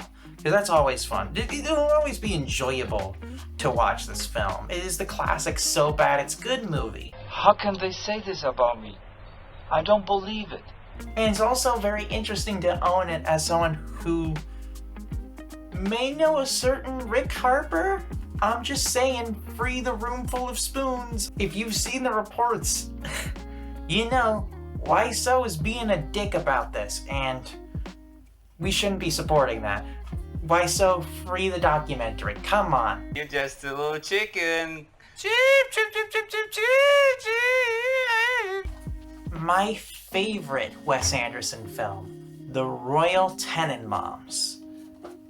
There's something so unique about this film. I remember watching it in the least ideal position. I was on a bus back from a field trip, watching it on an iPhone 4S in a light-proof case, so the headphones had to come out in one of those little screw-in caps so it would fit into the headphone jack. I still realized it was a perfect movie that I adored, and there was something so special about that experience. Gene Hackman does an incredible job, as do Ben Stiller, Luke Wilson, Owen Wilson. All of the cast is so great. And I feel like there's just something special about the heart in this film. Because I mentioned the heart in The Fantastic Mr. Fox was family being together. This one's a dysfunctional family. And there's something about trying to find that love again after you've hurt people. That's something very special. There's a beauty in this film in how much it manages to embrace the darkness of family chaos while also still creating a boundary for people to improve. And that's such a beautiful, beautiful thing. This film is amazing if only just for the needle in the hay sequence as well. It's just an incredible film. If you know Wes Anderson but you haven't seen this one because it's just too early in the timeline for you, you need to. You need to. Schindler's List, my favorite Spielberg, and of course, when it comes to the most fun director in the world, my favorite film is the Holocaust film. Because I'm just so much fun. At the same time, it's Schindler's List. It's that good. It's incredible watch, and this is one of the most explicitly humanist portrayals of why fascism should never, ever be allowed to exist. Because, God, does this make you see the evils of it face first. 7. People talk about Chinatown as one of the greatest scripts of all time, a crime film with the perfect script. I argue 7 should be in the same category. What Fincher did by finding the script, seeing the first draft, pointing it out and having someone in studio's head go, "Oh, don't worry, they rewrote the script," and him going, "I want this draft. This draft is perfect. I want it." And then crafting the film with his own visual style around it made a masterpiece. This is the film that established Fincher as a voice, and goddamn did it establish it. One of the finest films I've ever seen. One of the best example I can give you of how great this film is the use of the switchblade. So in the film, Morgan Freeman's character has a switchblade, and it's a sign of how, despite the fact that he's a cop and everything like that, he realizes that the city he lives in is dangerous and he doesn't trust himself to really be able to tame it. So he keeps it on him for protection. And he doesn't really care about the fact that he's breaking a rule, that it's illegal. But as the film goes on, you see him go to it less. It was a comfort tool for him. He would fiddle with when he was stressed out. But he doesn't have to use it as much. Until the end, when he uses it to open the box. Brilliant. Brilliant film. The Seventh Seal. Currently, my favorite Bergman. Again, until Persona maybe catches up. Seventh Seal is probably one of the most iconic films that your average person wouldn't be able to name. The Chess with Death scene has been parodied so much, and yet it feels like that a lot of Americans would not be able to tell you where it's from. And yet there's so much more to this film. There's so many great sequences, so many interesting ideas, sort of this very medieval, horrifying picture that also still manages to have a lot of humanity and hope at other points in it as well. It's a unique portrayal of death and horror and uniqueness and beauty, and it's hard to not appreciate this as the informative classic that it is.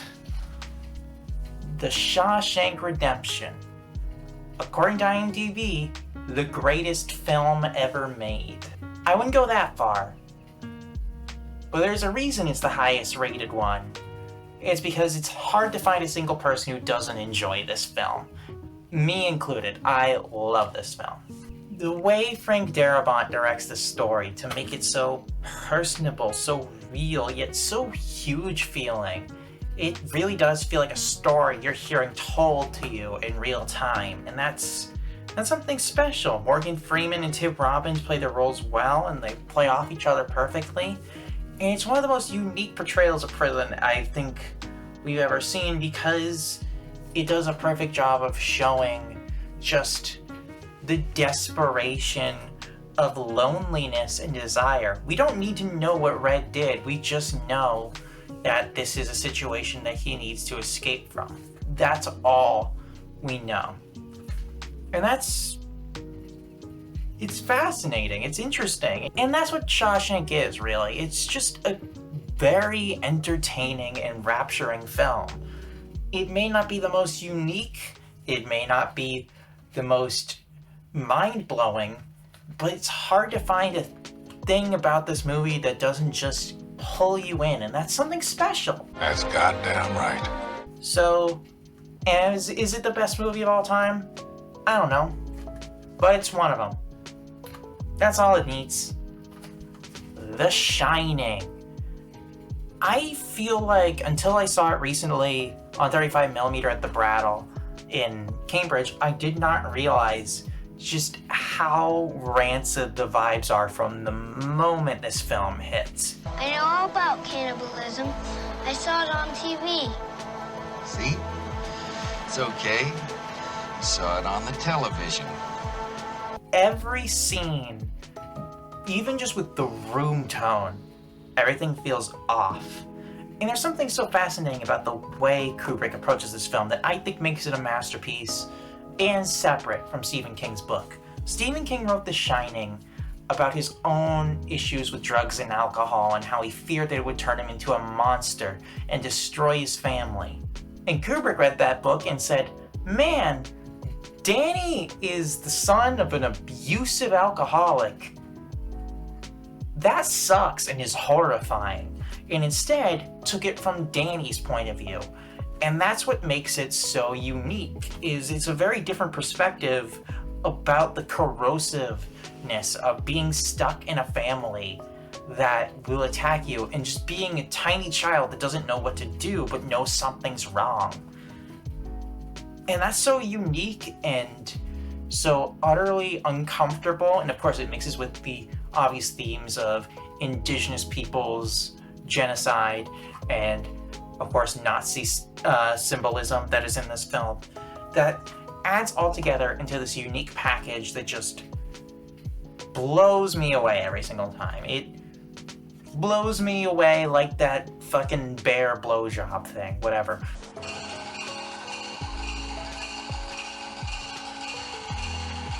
So, funny story. When I went off to college, my parents sent me a little sort of package to say, hey, welcome to college, hope you're doing well. About a month and a half in, they sent me a few movies and some nice pajamas and stuff like that. And one of the movies they sent me was Silence of the Lambs. This was right after I came out. I don't think they realized that this could be interpreted poorly. Billy is not a real transsexual, but he thinks he is. He tries to be. He's tried to be a lot of things, I expect. But at the same time, I didn't interpret it that way because I knew that this is one of my mom's favorite movies, and she just knew that I enjoyed this movie. and wanted to share with me. And I do enjoy this movie. It has a lot of flaws, and Buffalo Bill's impact cannot be ignored no matter how much Jonathan Demme and the cast try to eschew it from being transphobia. Its impact can't be denied. It still happened. It's still being used in my comment section regularly. At the same time, it's Jonathan Demme at the most specifically calculated in his game in terms of visual construction. It is incredible. Anthony Hopkins and Jodie Foster do a great job playing off each other in their roles, and yeah, it's no surprise this was so successful in a way. It's no surprise. It's a loaded one. It's a loaded picture. But it's also got some gold in it. The Social Network. You probably can't read it very well, but it says you don't get to 500 million friends. You get it. It's the tagline. And I kind of like this all black design, and you pull it out and you get the whole poster and everything. The Social Network is a fantastic film. I don't think it's as perfect as some people portray it as, but I do think it is Sorkin at his best, and is Fincher limiting that sort of script into turning it into something more visually punchy and provocative and symbolic. I feel like this kind of story could have been told in a lot of ways that were not very well done. But Fincher took it and made it something special. He made it a story about greed and friendship and horrifying capitalistic money-grubbing backstabbing. Just while basically coming to the conclusion that it was never going to end any other way. That this was just always the way Zuckerberg was going to function. And that's very interesting to see nowadays, considering how much power these sort of CEOs wield. And it makes this sort of portrayal very interesting, because I know everyone involved argues about the truths in this and that it's not completely accurate, and I know whatever. It's not about being completely accurate, it's about the symbolic representation of what these companies mean, what these hostile takeovers and everything represent. And this film gets that all right. I own Space Jam on Blu-ray. Why don't you? So I was walking around Target one day, and I'm looking around and I see this slipcover for $7. With, instead of a quote from a critic, it says, "How about we go out and kick some alien butt? Dash Michael Jordan." Perfect, no notes. I actually don't have much terrible to say about this film. I mean, it's not a great film, but it's not a bad film either, in my opinion. Its animation is quite stunning. Bill Murray as Bill Murray is incredibly funny. And Michael Jordan is not a good actor, but in the best way. He looks very confused, like he doesn't know what he's doing. About the bunny. You were expecting maybe the Easter Bunny? You're a cartoon, you're not real. Kind of works very well for him. Like, oh my god, it is incredibly funny watching Bugs Bunny do all the shenanigans around him and just having Michael Jordan look at him like, what's going on here? It's not a perfect film, but God, I can't deny I'm still entertained by it, whether it's just nostalgia or just the occasional great joke like Charles Barkley getting absolutely fucking blocked by this 12-year-old girl while he's trying to shoot a jump shot. Amazing. There's nothing else like it, and as a result, yes, it's a gigantic advertisement for Nike, but it's at least an entertaining one. Maybe not exactly good, but it's not boring. Spirited Away. Everyone loves Spirited Away, and I can't blame anyone for loving it, because I love it too. There's really not much about it that can't already be said by just how much people love it and how much people talk about it. The one thing I'll say that I don't think enough people bring up is that it moves at an extremely brisk pace, and yet it still is over 2 hours long. It does not feel like that. And it doesn't feel rushed either. It just feels like you feel Chihiro's stress, and it all boils up in you. And once you see her succeed, it all comes together, and you start believing, you start to cheer, and you start being happy. And it shows so much about the character's innovativeness and how well the story is all constructed, that it works so well. And yeah, other than that, it is Spirited Away. People love this movie. I love this movie. Who doesn't really? I mean, come on. Come on. Solaris.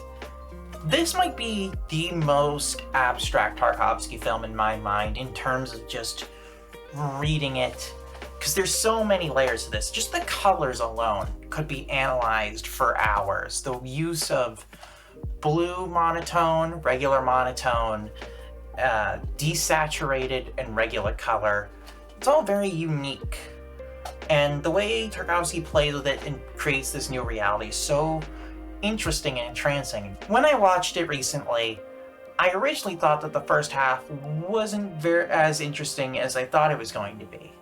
And then the second half picks in and you go, oh, now I'm starting to get it. I'm now feeling it more. This opening is going to feel more powerful on a second watch. And like a lot of Tarkovsky films, yeah, it's got a lot of hidden depth, it's got a lot of interesting filmmaking techniques, and it's got a lot of spiritual, interesting ideas, and I enjoy that. It's a lot about finding human connection and love in a world that often distances ourselves from it, and finding that in spite of it.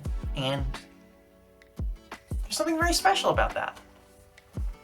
Star Wars. This is the original 6 films, so I do not have the Skywalker saga, new trilogy, whatever, box set. I got this around when Force Awakens was coming out, because I had only seen A New Hope, and I'd seen it when I was 6, so I barely remembered it. So I got my friend who was really into Star Wars, and I got this box set, and I decided to watch all of them with him. And my takeaway is that I don't like the prequels. I'm not really into Return of the Jedi. But Empire and A New Hope slap so hard. And I kind of had to own the rest of them just for the completion of it. Like, even though I hate The Phantom Menace, I feel like if I'm gonna watch one in that prequel trilogy, which most likely would be Revenge of the Sith, I gotta watch all of them. And even I don't really like Revenge of the Sith all that much, it's still interesting to return to as an idea as we move past it and as we see what George Lucas was trying to say, even if we realize he didn't do it quite as well as he wanted to. There's something so interesting about returning to these films, and not only that, I love the packaging on this and everything. I don't know. I might one day own some of the new trilogy as well, because I do like Last Jedi and Force Awakens, but I don't know. I do want to get these specialized editions as well, but you have to special order those and get them from fans and everything like that. So we'll see on those, but until then, I just have the specialized editions, which, disappointing, but it works. Stalker. One of my big 3 favorite films of all time, with 2001: A Space Odyssey and Fight Club. This is number 3. And it's hard to describe how much this changed how I viewed films from then on. Tarkovsky really affected me with this one, and it's so unique in how it approaches its storytelling and how it's able to unravel it into a cohesive story that also manages to touch on so much psychology without ever feeling like it's just a bunch of people talking about philosophical concepts. It always feels natural. It always feels interesting. I love the interpretation of the zone in this one. I know people are going to always be partial to the games and the books and how they have definable enemies and everything like that, but I like that the zone in this movie is just a metaphysical space that tries to get you lost and to attack you through the environment. That's kind of interesting. And I find all of this just so interesting in how it explores everything. That finale is so earth-shattering. I don't know, everything about this film sticks with me, and I need to watch it again and again and again and again because I love it. Synecdoche, New York. Charlie Kaufman's directorial debut. This is a confusing one that I had to watch 2 times in order to understand it. And part of that is just the unique structure of its own storytelling, just being designed specifically to horrify. It is a specifically absurdist horror to just sort of have the time tick by without you even noticing it, so that moments that you thought were minutes end up taking months of time, and you end up understanding that when this film ends up spanning like 60 years in 2 hours, and you just have to kind of sit there and be immersed in this weird, abstract, Kafka-esque narrative, and yet it manages to do so much with that. It doesn't feel like it's just talking down to you or trying to make you feel bad if you're not on its level. Philip Seymour Hoffman's character is very interesting, and he feels uniquely human, and his torture seems almost, as I said, like absurdist and strange, but also it feels like it's almost earned in a way too. It feels like he also is losing himself in his own projects, and it's about the slipping of time and how he's the one who has left everything behind to fulfill this project and not notice how everything around him slips away. And that's utterly fascinating. This is one of my favorite Philip Seymour Hoffman performances, and yeah, incredible experience. Taxi Driver, my favorite Scorsese film.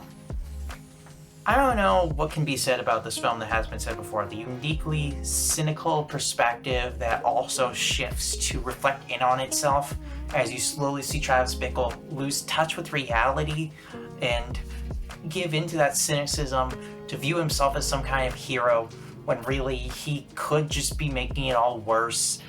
It's all very, very interesting, and it explores a lot of the symbolism of the lone gunman that we've seen since, and the idea of just people wanting to make an impact despite not really having any real purpose in that. And it sticks for sure. It is one of the most interesting character studies I've ever seen. And there's the classic story of how this film came to be, where it kept getting an X rating, and Scorsese, is editing the film, and he puts the gun on the table as he's editing, because the studio tells him basically, you have to get this to an R or we're taking it from you. So he has a loaded gun, and he says, tomorrow I'm going to take this into Colombia and I'm going to shoot the president in the head, because I'm not letting them cut this down. Instead, for his last edit, all he does in the shootout is turn the saturation on the blood just a little bit up. R rating. Doesn't have to shoot anyone, no one dead, get Taxi Driver uncut, and Martin Scorsese did not murder a man. So, that's the story of Taxi Driver, I guess. There Will Be Blood, my personal favorite Paul Thomas Anderson film. I remember seeing people call PTA the next Kubrick for a bit, and I never understood that fully until I saw this. This feels like a uniquely vivid character study, but also intense, slow creep, horrifying look inside of a philosophical perspective that, yeah, is very Kubrickian in that sense. And yet, it still feels uniquely PTA. It never feels like he's just doing Kubrick again. He's not the new Kubrick, he's PTA. He's his own style. And the way Daniel Day-Lewis, in my favorite performance by him, and Paul Dano in one of his best performances as Eli Sunday play off each other is so interesting. I drink your milkshake. I drink it up! At seeing how this capitalistic greed flows through both of them, one in terms of wanting followers and one in terms of just wanting money, and how it all comes together just creates one of the most fascinating portrayals of utter horrifying greed that I think I've ever seen. And yeah, PTA made a masterpiece here. His second masterpiece and my favorite of both of them. The Thin Blue Line. One of my favorite documentaries. It's so interesting to see Errol Morris deconstruct this narrative laid out by the police and sort of reveal how police can lie to you. And yet also showing the imperfection of any real conviction that could happen in these cases. And also test ourselves on how, if we feel comfortable about even the situation of policing and prisons in general, and punishment and what that means, if we're able to look at something, if we're unsure and feel comfortable proceeding. There's something so special about a documentary that's able to do all of that and still be incredibly stylish and unique and digestible. Thin Blue Line is all of that. The Thing. One of the most interesting remakes ever. Probably the best remake ever. If I'm forgetting something else, I don't know. But John Carpenter really pulled out all the stops with this one. It's paranoid, it's contained and claustrophobic. It feels like a gigantic betrayal. You feel like you know all these characters, and so every time one of them gets revealed as a betrayer, it fucking breaks your own heart, and it makes you care for everyone in this film. Kurt Russell does a great job portraying his character in this one. Everyone does a great job. Wilford Brimley in one of his most iconic roles outside of the diabetes commercial, I guess. What else can be said? It's The Thing. It's a horror classic. If you haven't seen it, sit down and watch it. It really is all that it's built up to be. This is the best John Carpenter film, in my opinion. One of the greatest trilogies in film history, the Three Colors trilogy, always manages to impress me. It was my first introduction to Krzysztof Kieslowski, and if you want to know what my favorite film by him is, all you have to do is look at number 1 in this trilogy. Three Colors Blue is one of the most incredible pieces of cinema ever made. Juliette Binoche in that film is tear-inducingly incredible, emotional, and amazing in there. Three Colors White often gets, pushed to the side because it's one of the less beloved ones, but still great. It deserves a lot of love. It's the one piece of levity in the trilogy. It's the only one with any sense of comedy, and that's special in it as well. And of course, Three Colors Red is iconic in its imagery. It really is an incredible send-off for Krzysztof Kieslowski's career. And it really is a special trilogy that this all exists in one. And it all fits. It all really pulls together this man's career into a nice tiny bow that reminds us all just of how incredible of a talent he was. Great, great trilogy. Must watch if you haven't. The other trilogy named after that one, the Three Flavors Cornetto trilogy from Edgar Wright. What a great 3 film setup as well. I mean, Hot Fuzz is one of the funniest movies ever made. Shaun of the Dead is easy to please any fan group. It's probably my least favorite of these 3, but it's still great.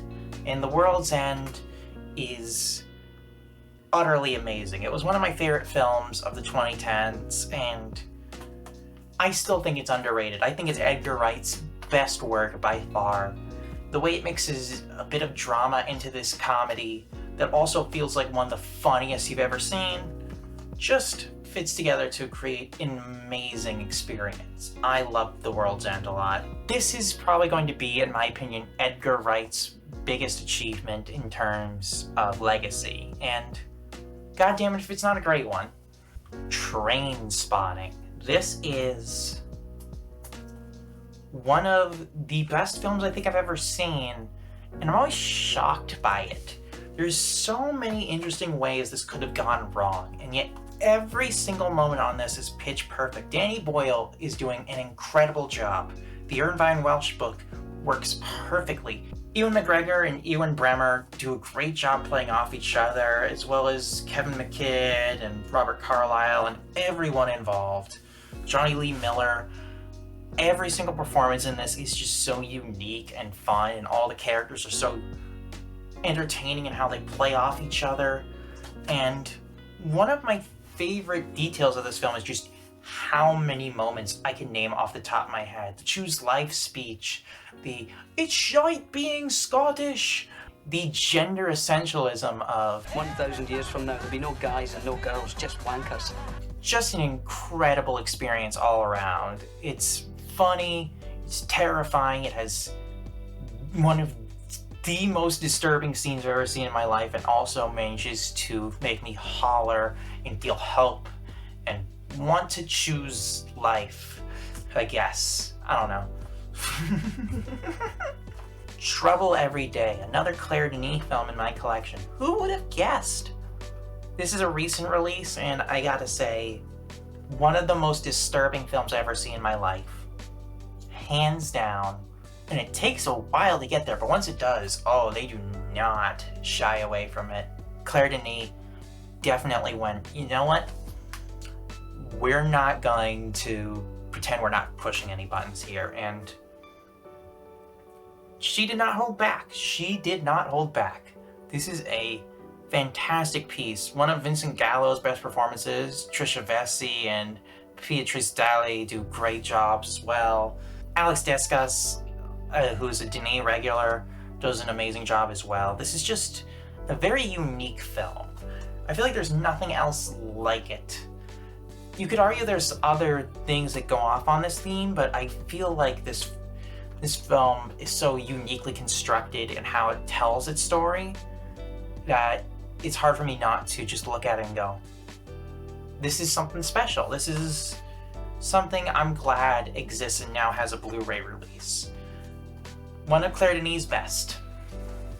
I'm so glad I owned this one before, it started to lose traction on Blu-ray sites, because, oh my god, I'm worried that this film is going to get buried in some ways, which is sad because this film is amazing. Under the Skin is a great, great film.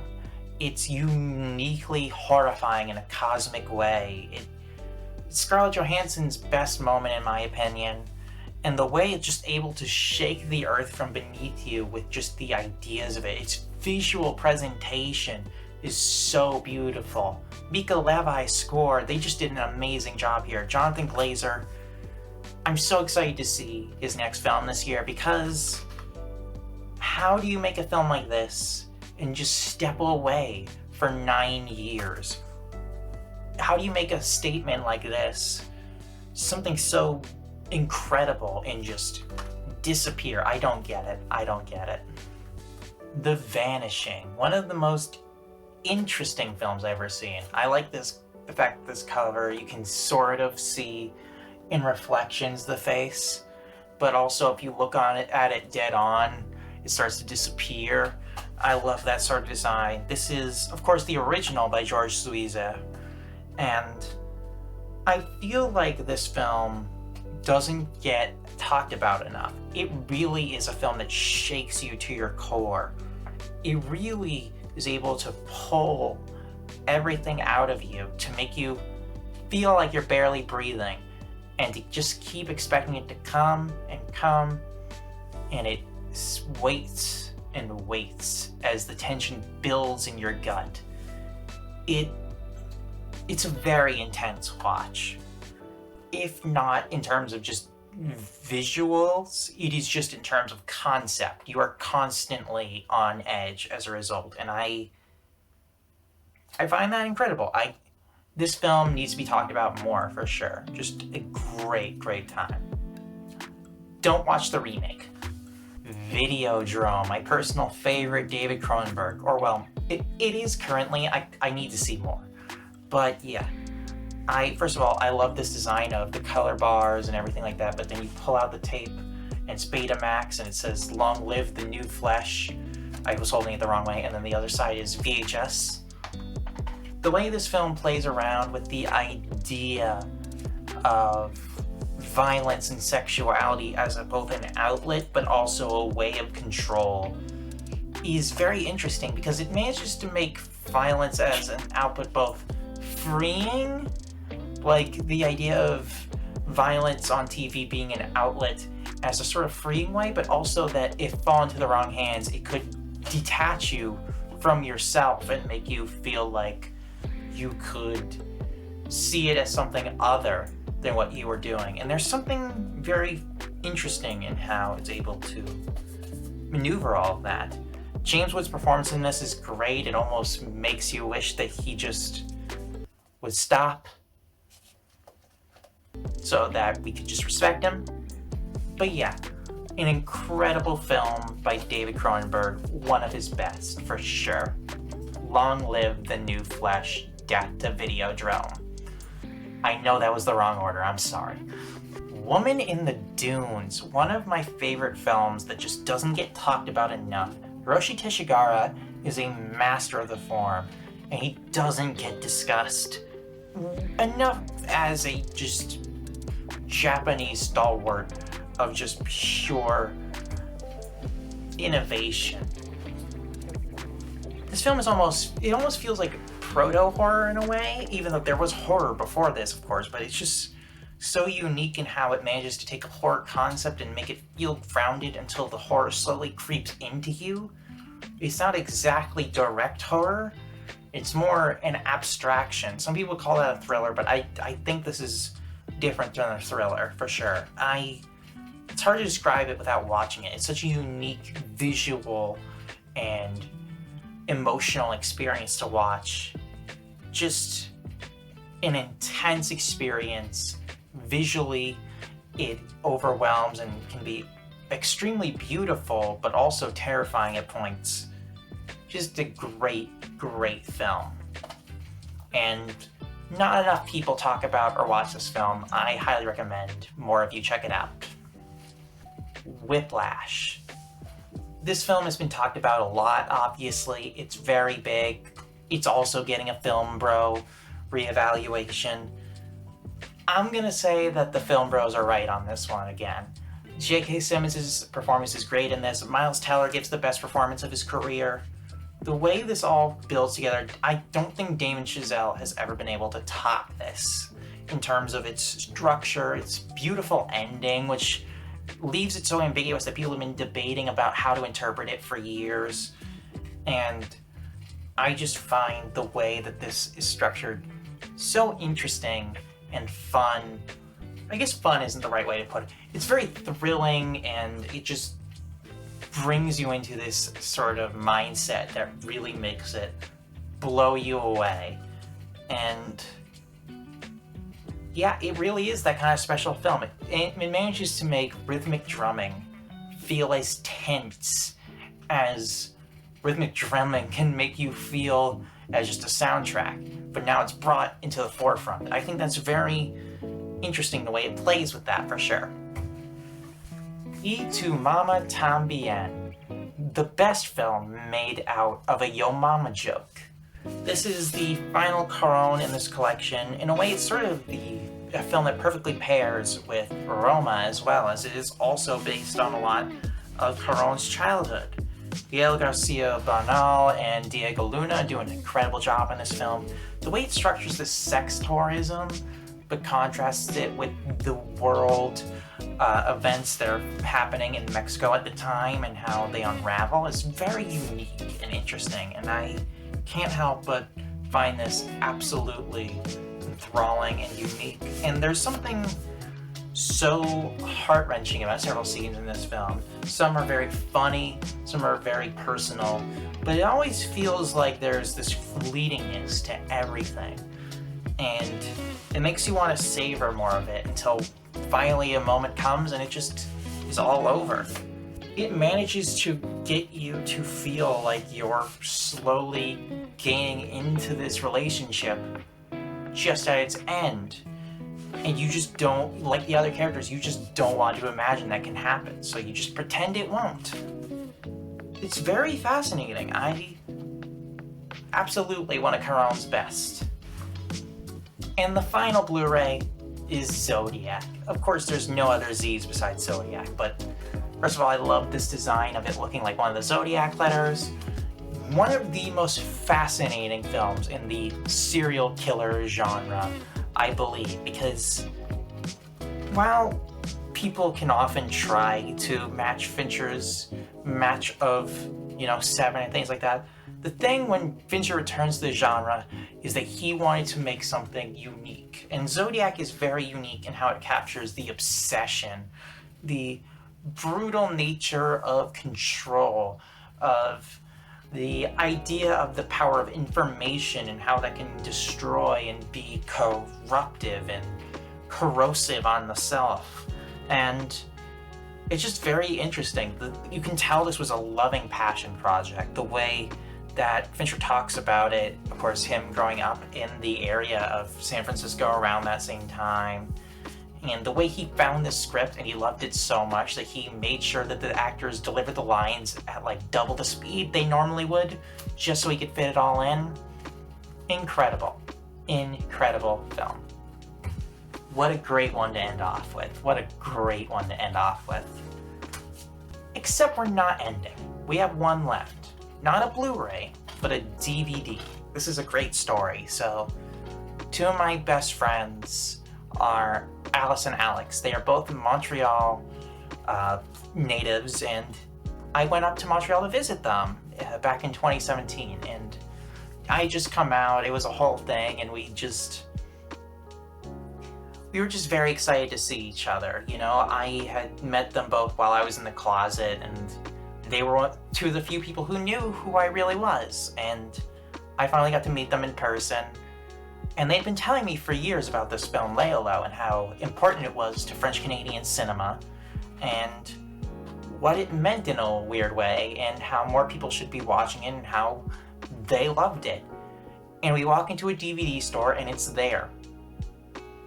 And it's cheap, and you can get 3 copies for a certain discount. And she goes, "We don't own a copy. We're gonna buy one for each of us, and we're gonna gift you this as your take home from Montreal. You don't get a shirt, you don't get something like that. You get something that we're all gonna love, that we know that you're gonna love and appreciate, and it's going to be a part of our film-loving, group." And I watched it, and it's absolutely incredible. It is a beautiful magical realist film. It is an interesting coming-of-age film that also manages to push a lot of boundaries that I think some people would be very uncomfortable with if it released in America like this, but nowadays. But no, it ends up adding up to a very fascinating picture. If you love some good magical realism, I recommend this. And one day, I'm going to make a video essay on this.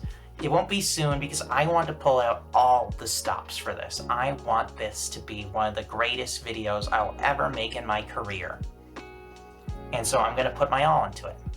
And that's just how special this film is to me. Not only just as a gift, not only just as a film, but just as something that inspires me to keep creating as well. So that feels like a fitting way to end the collection.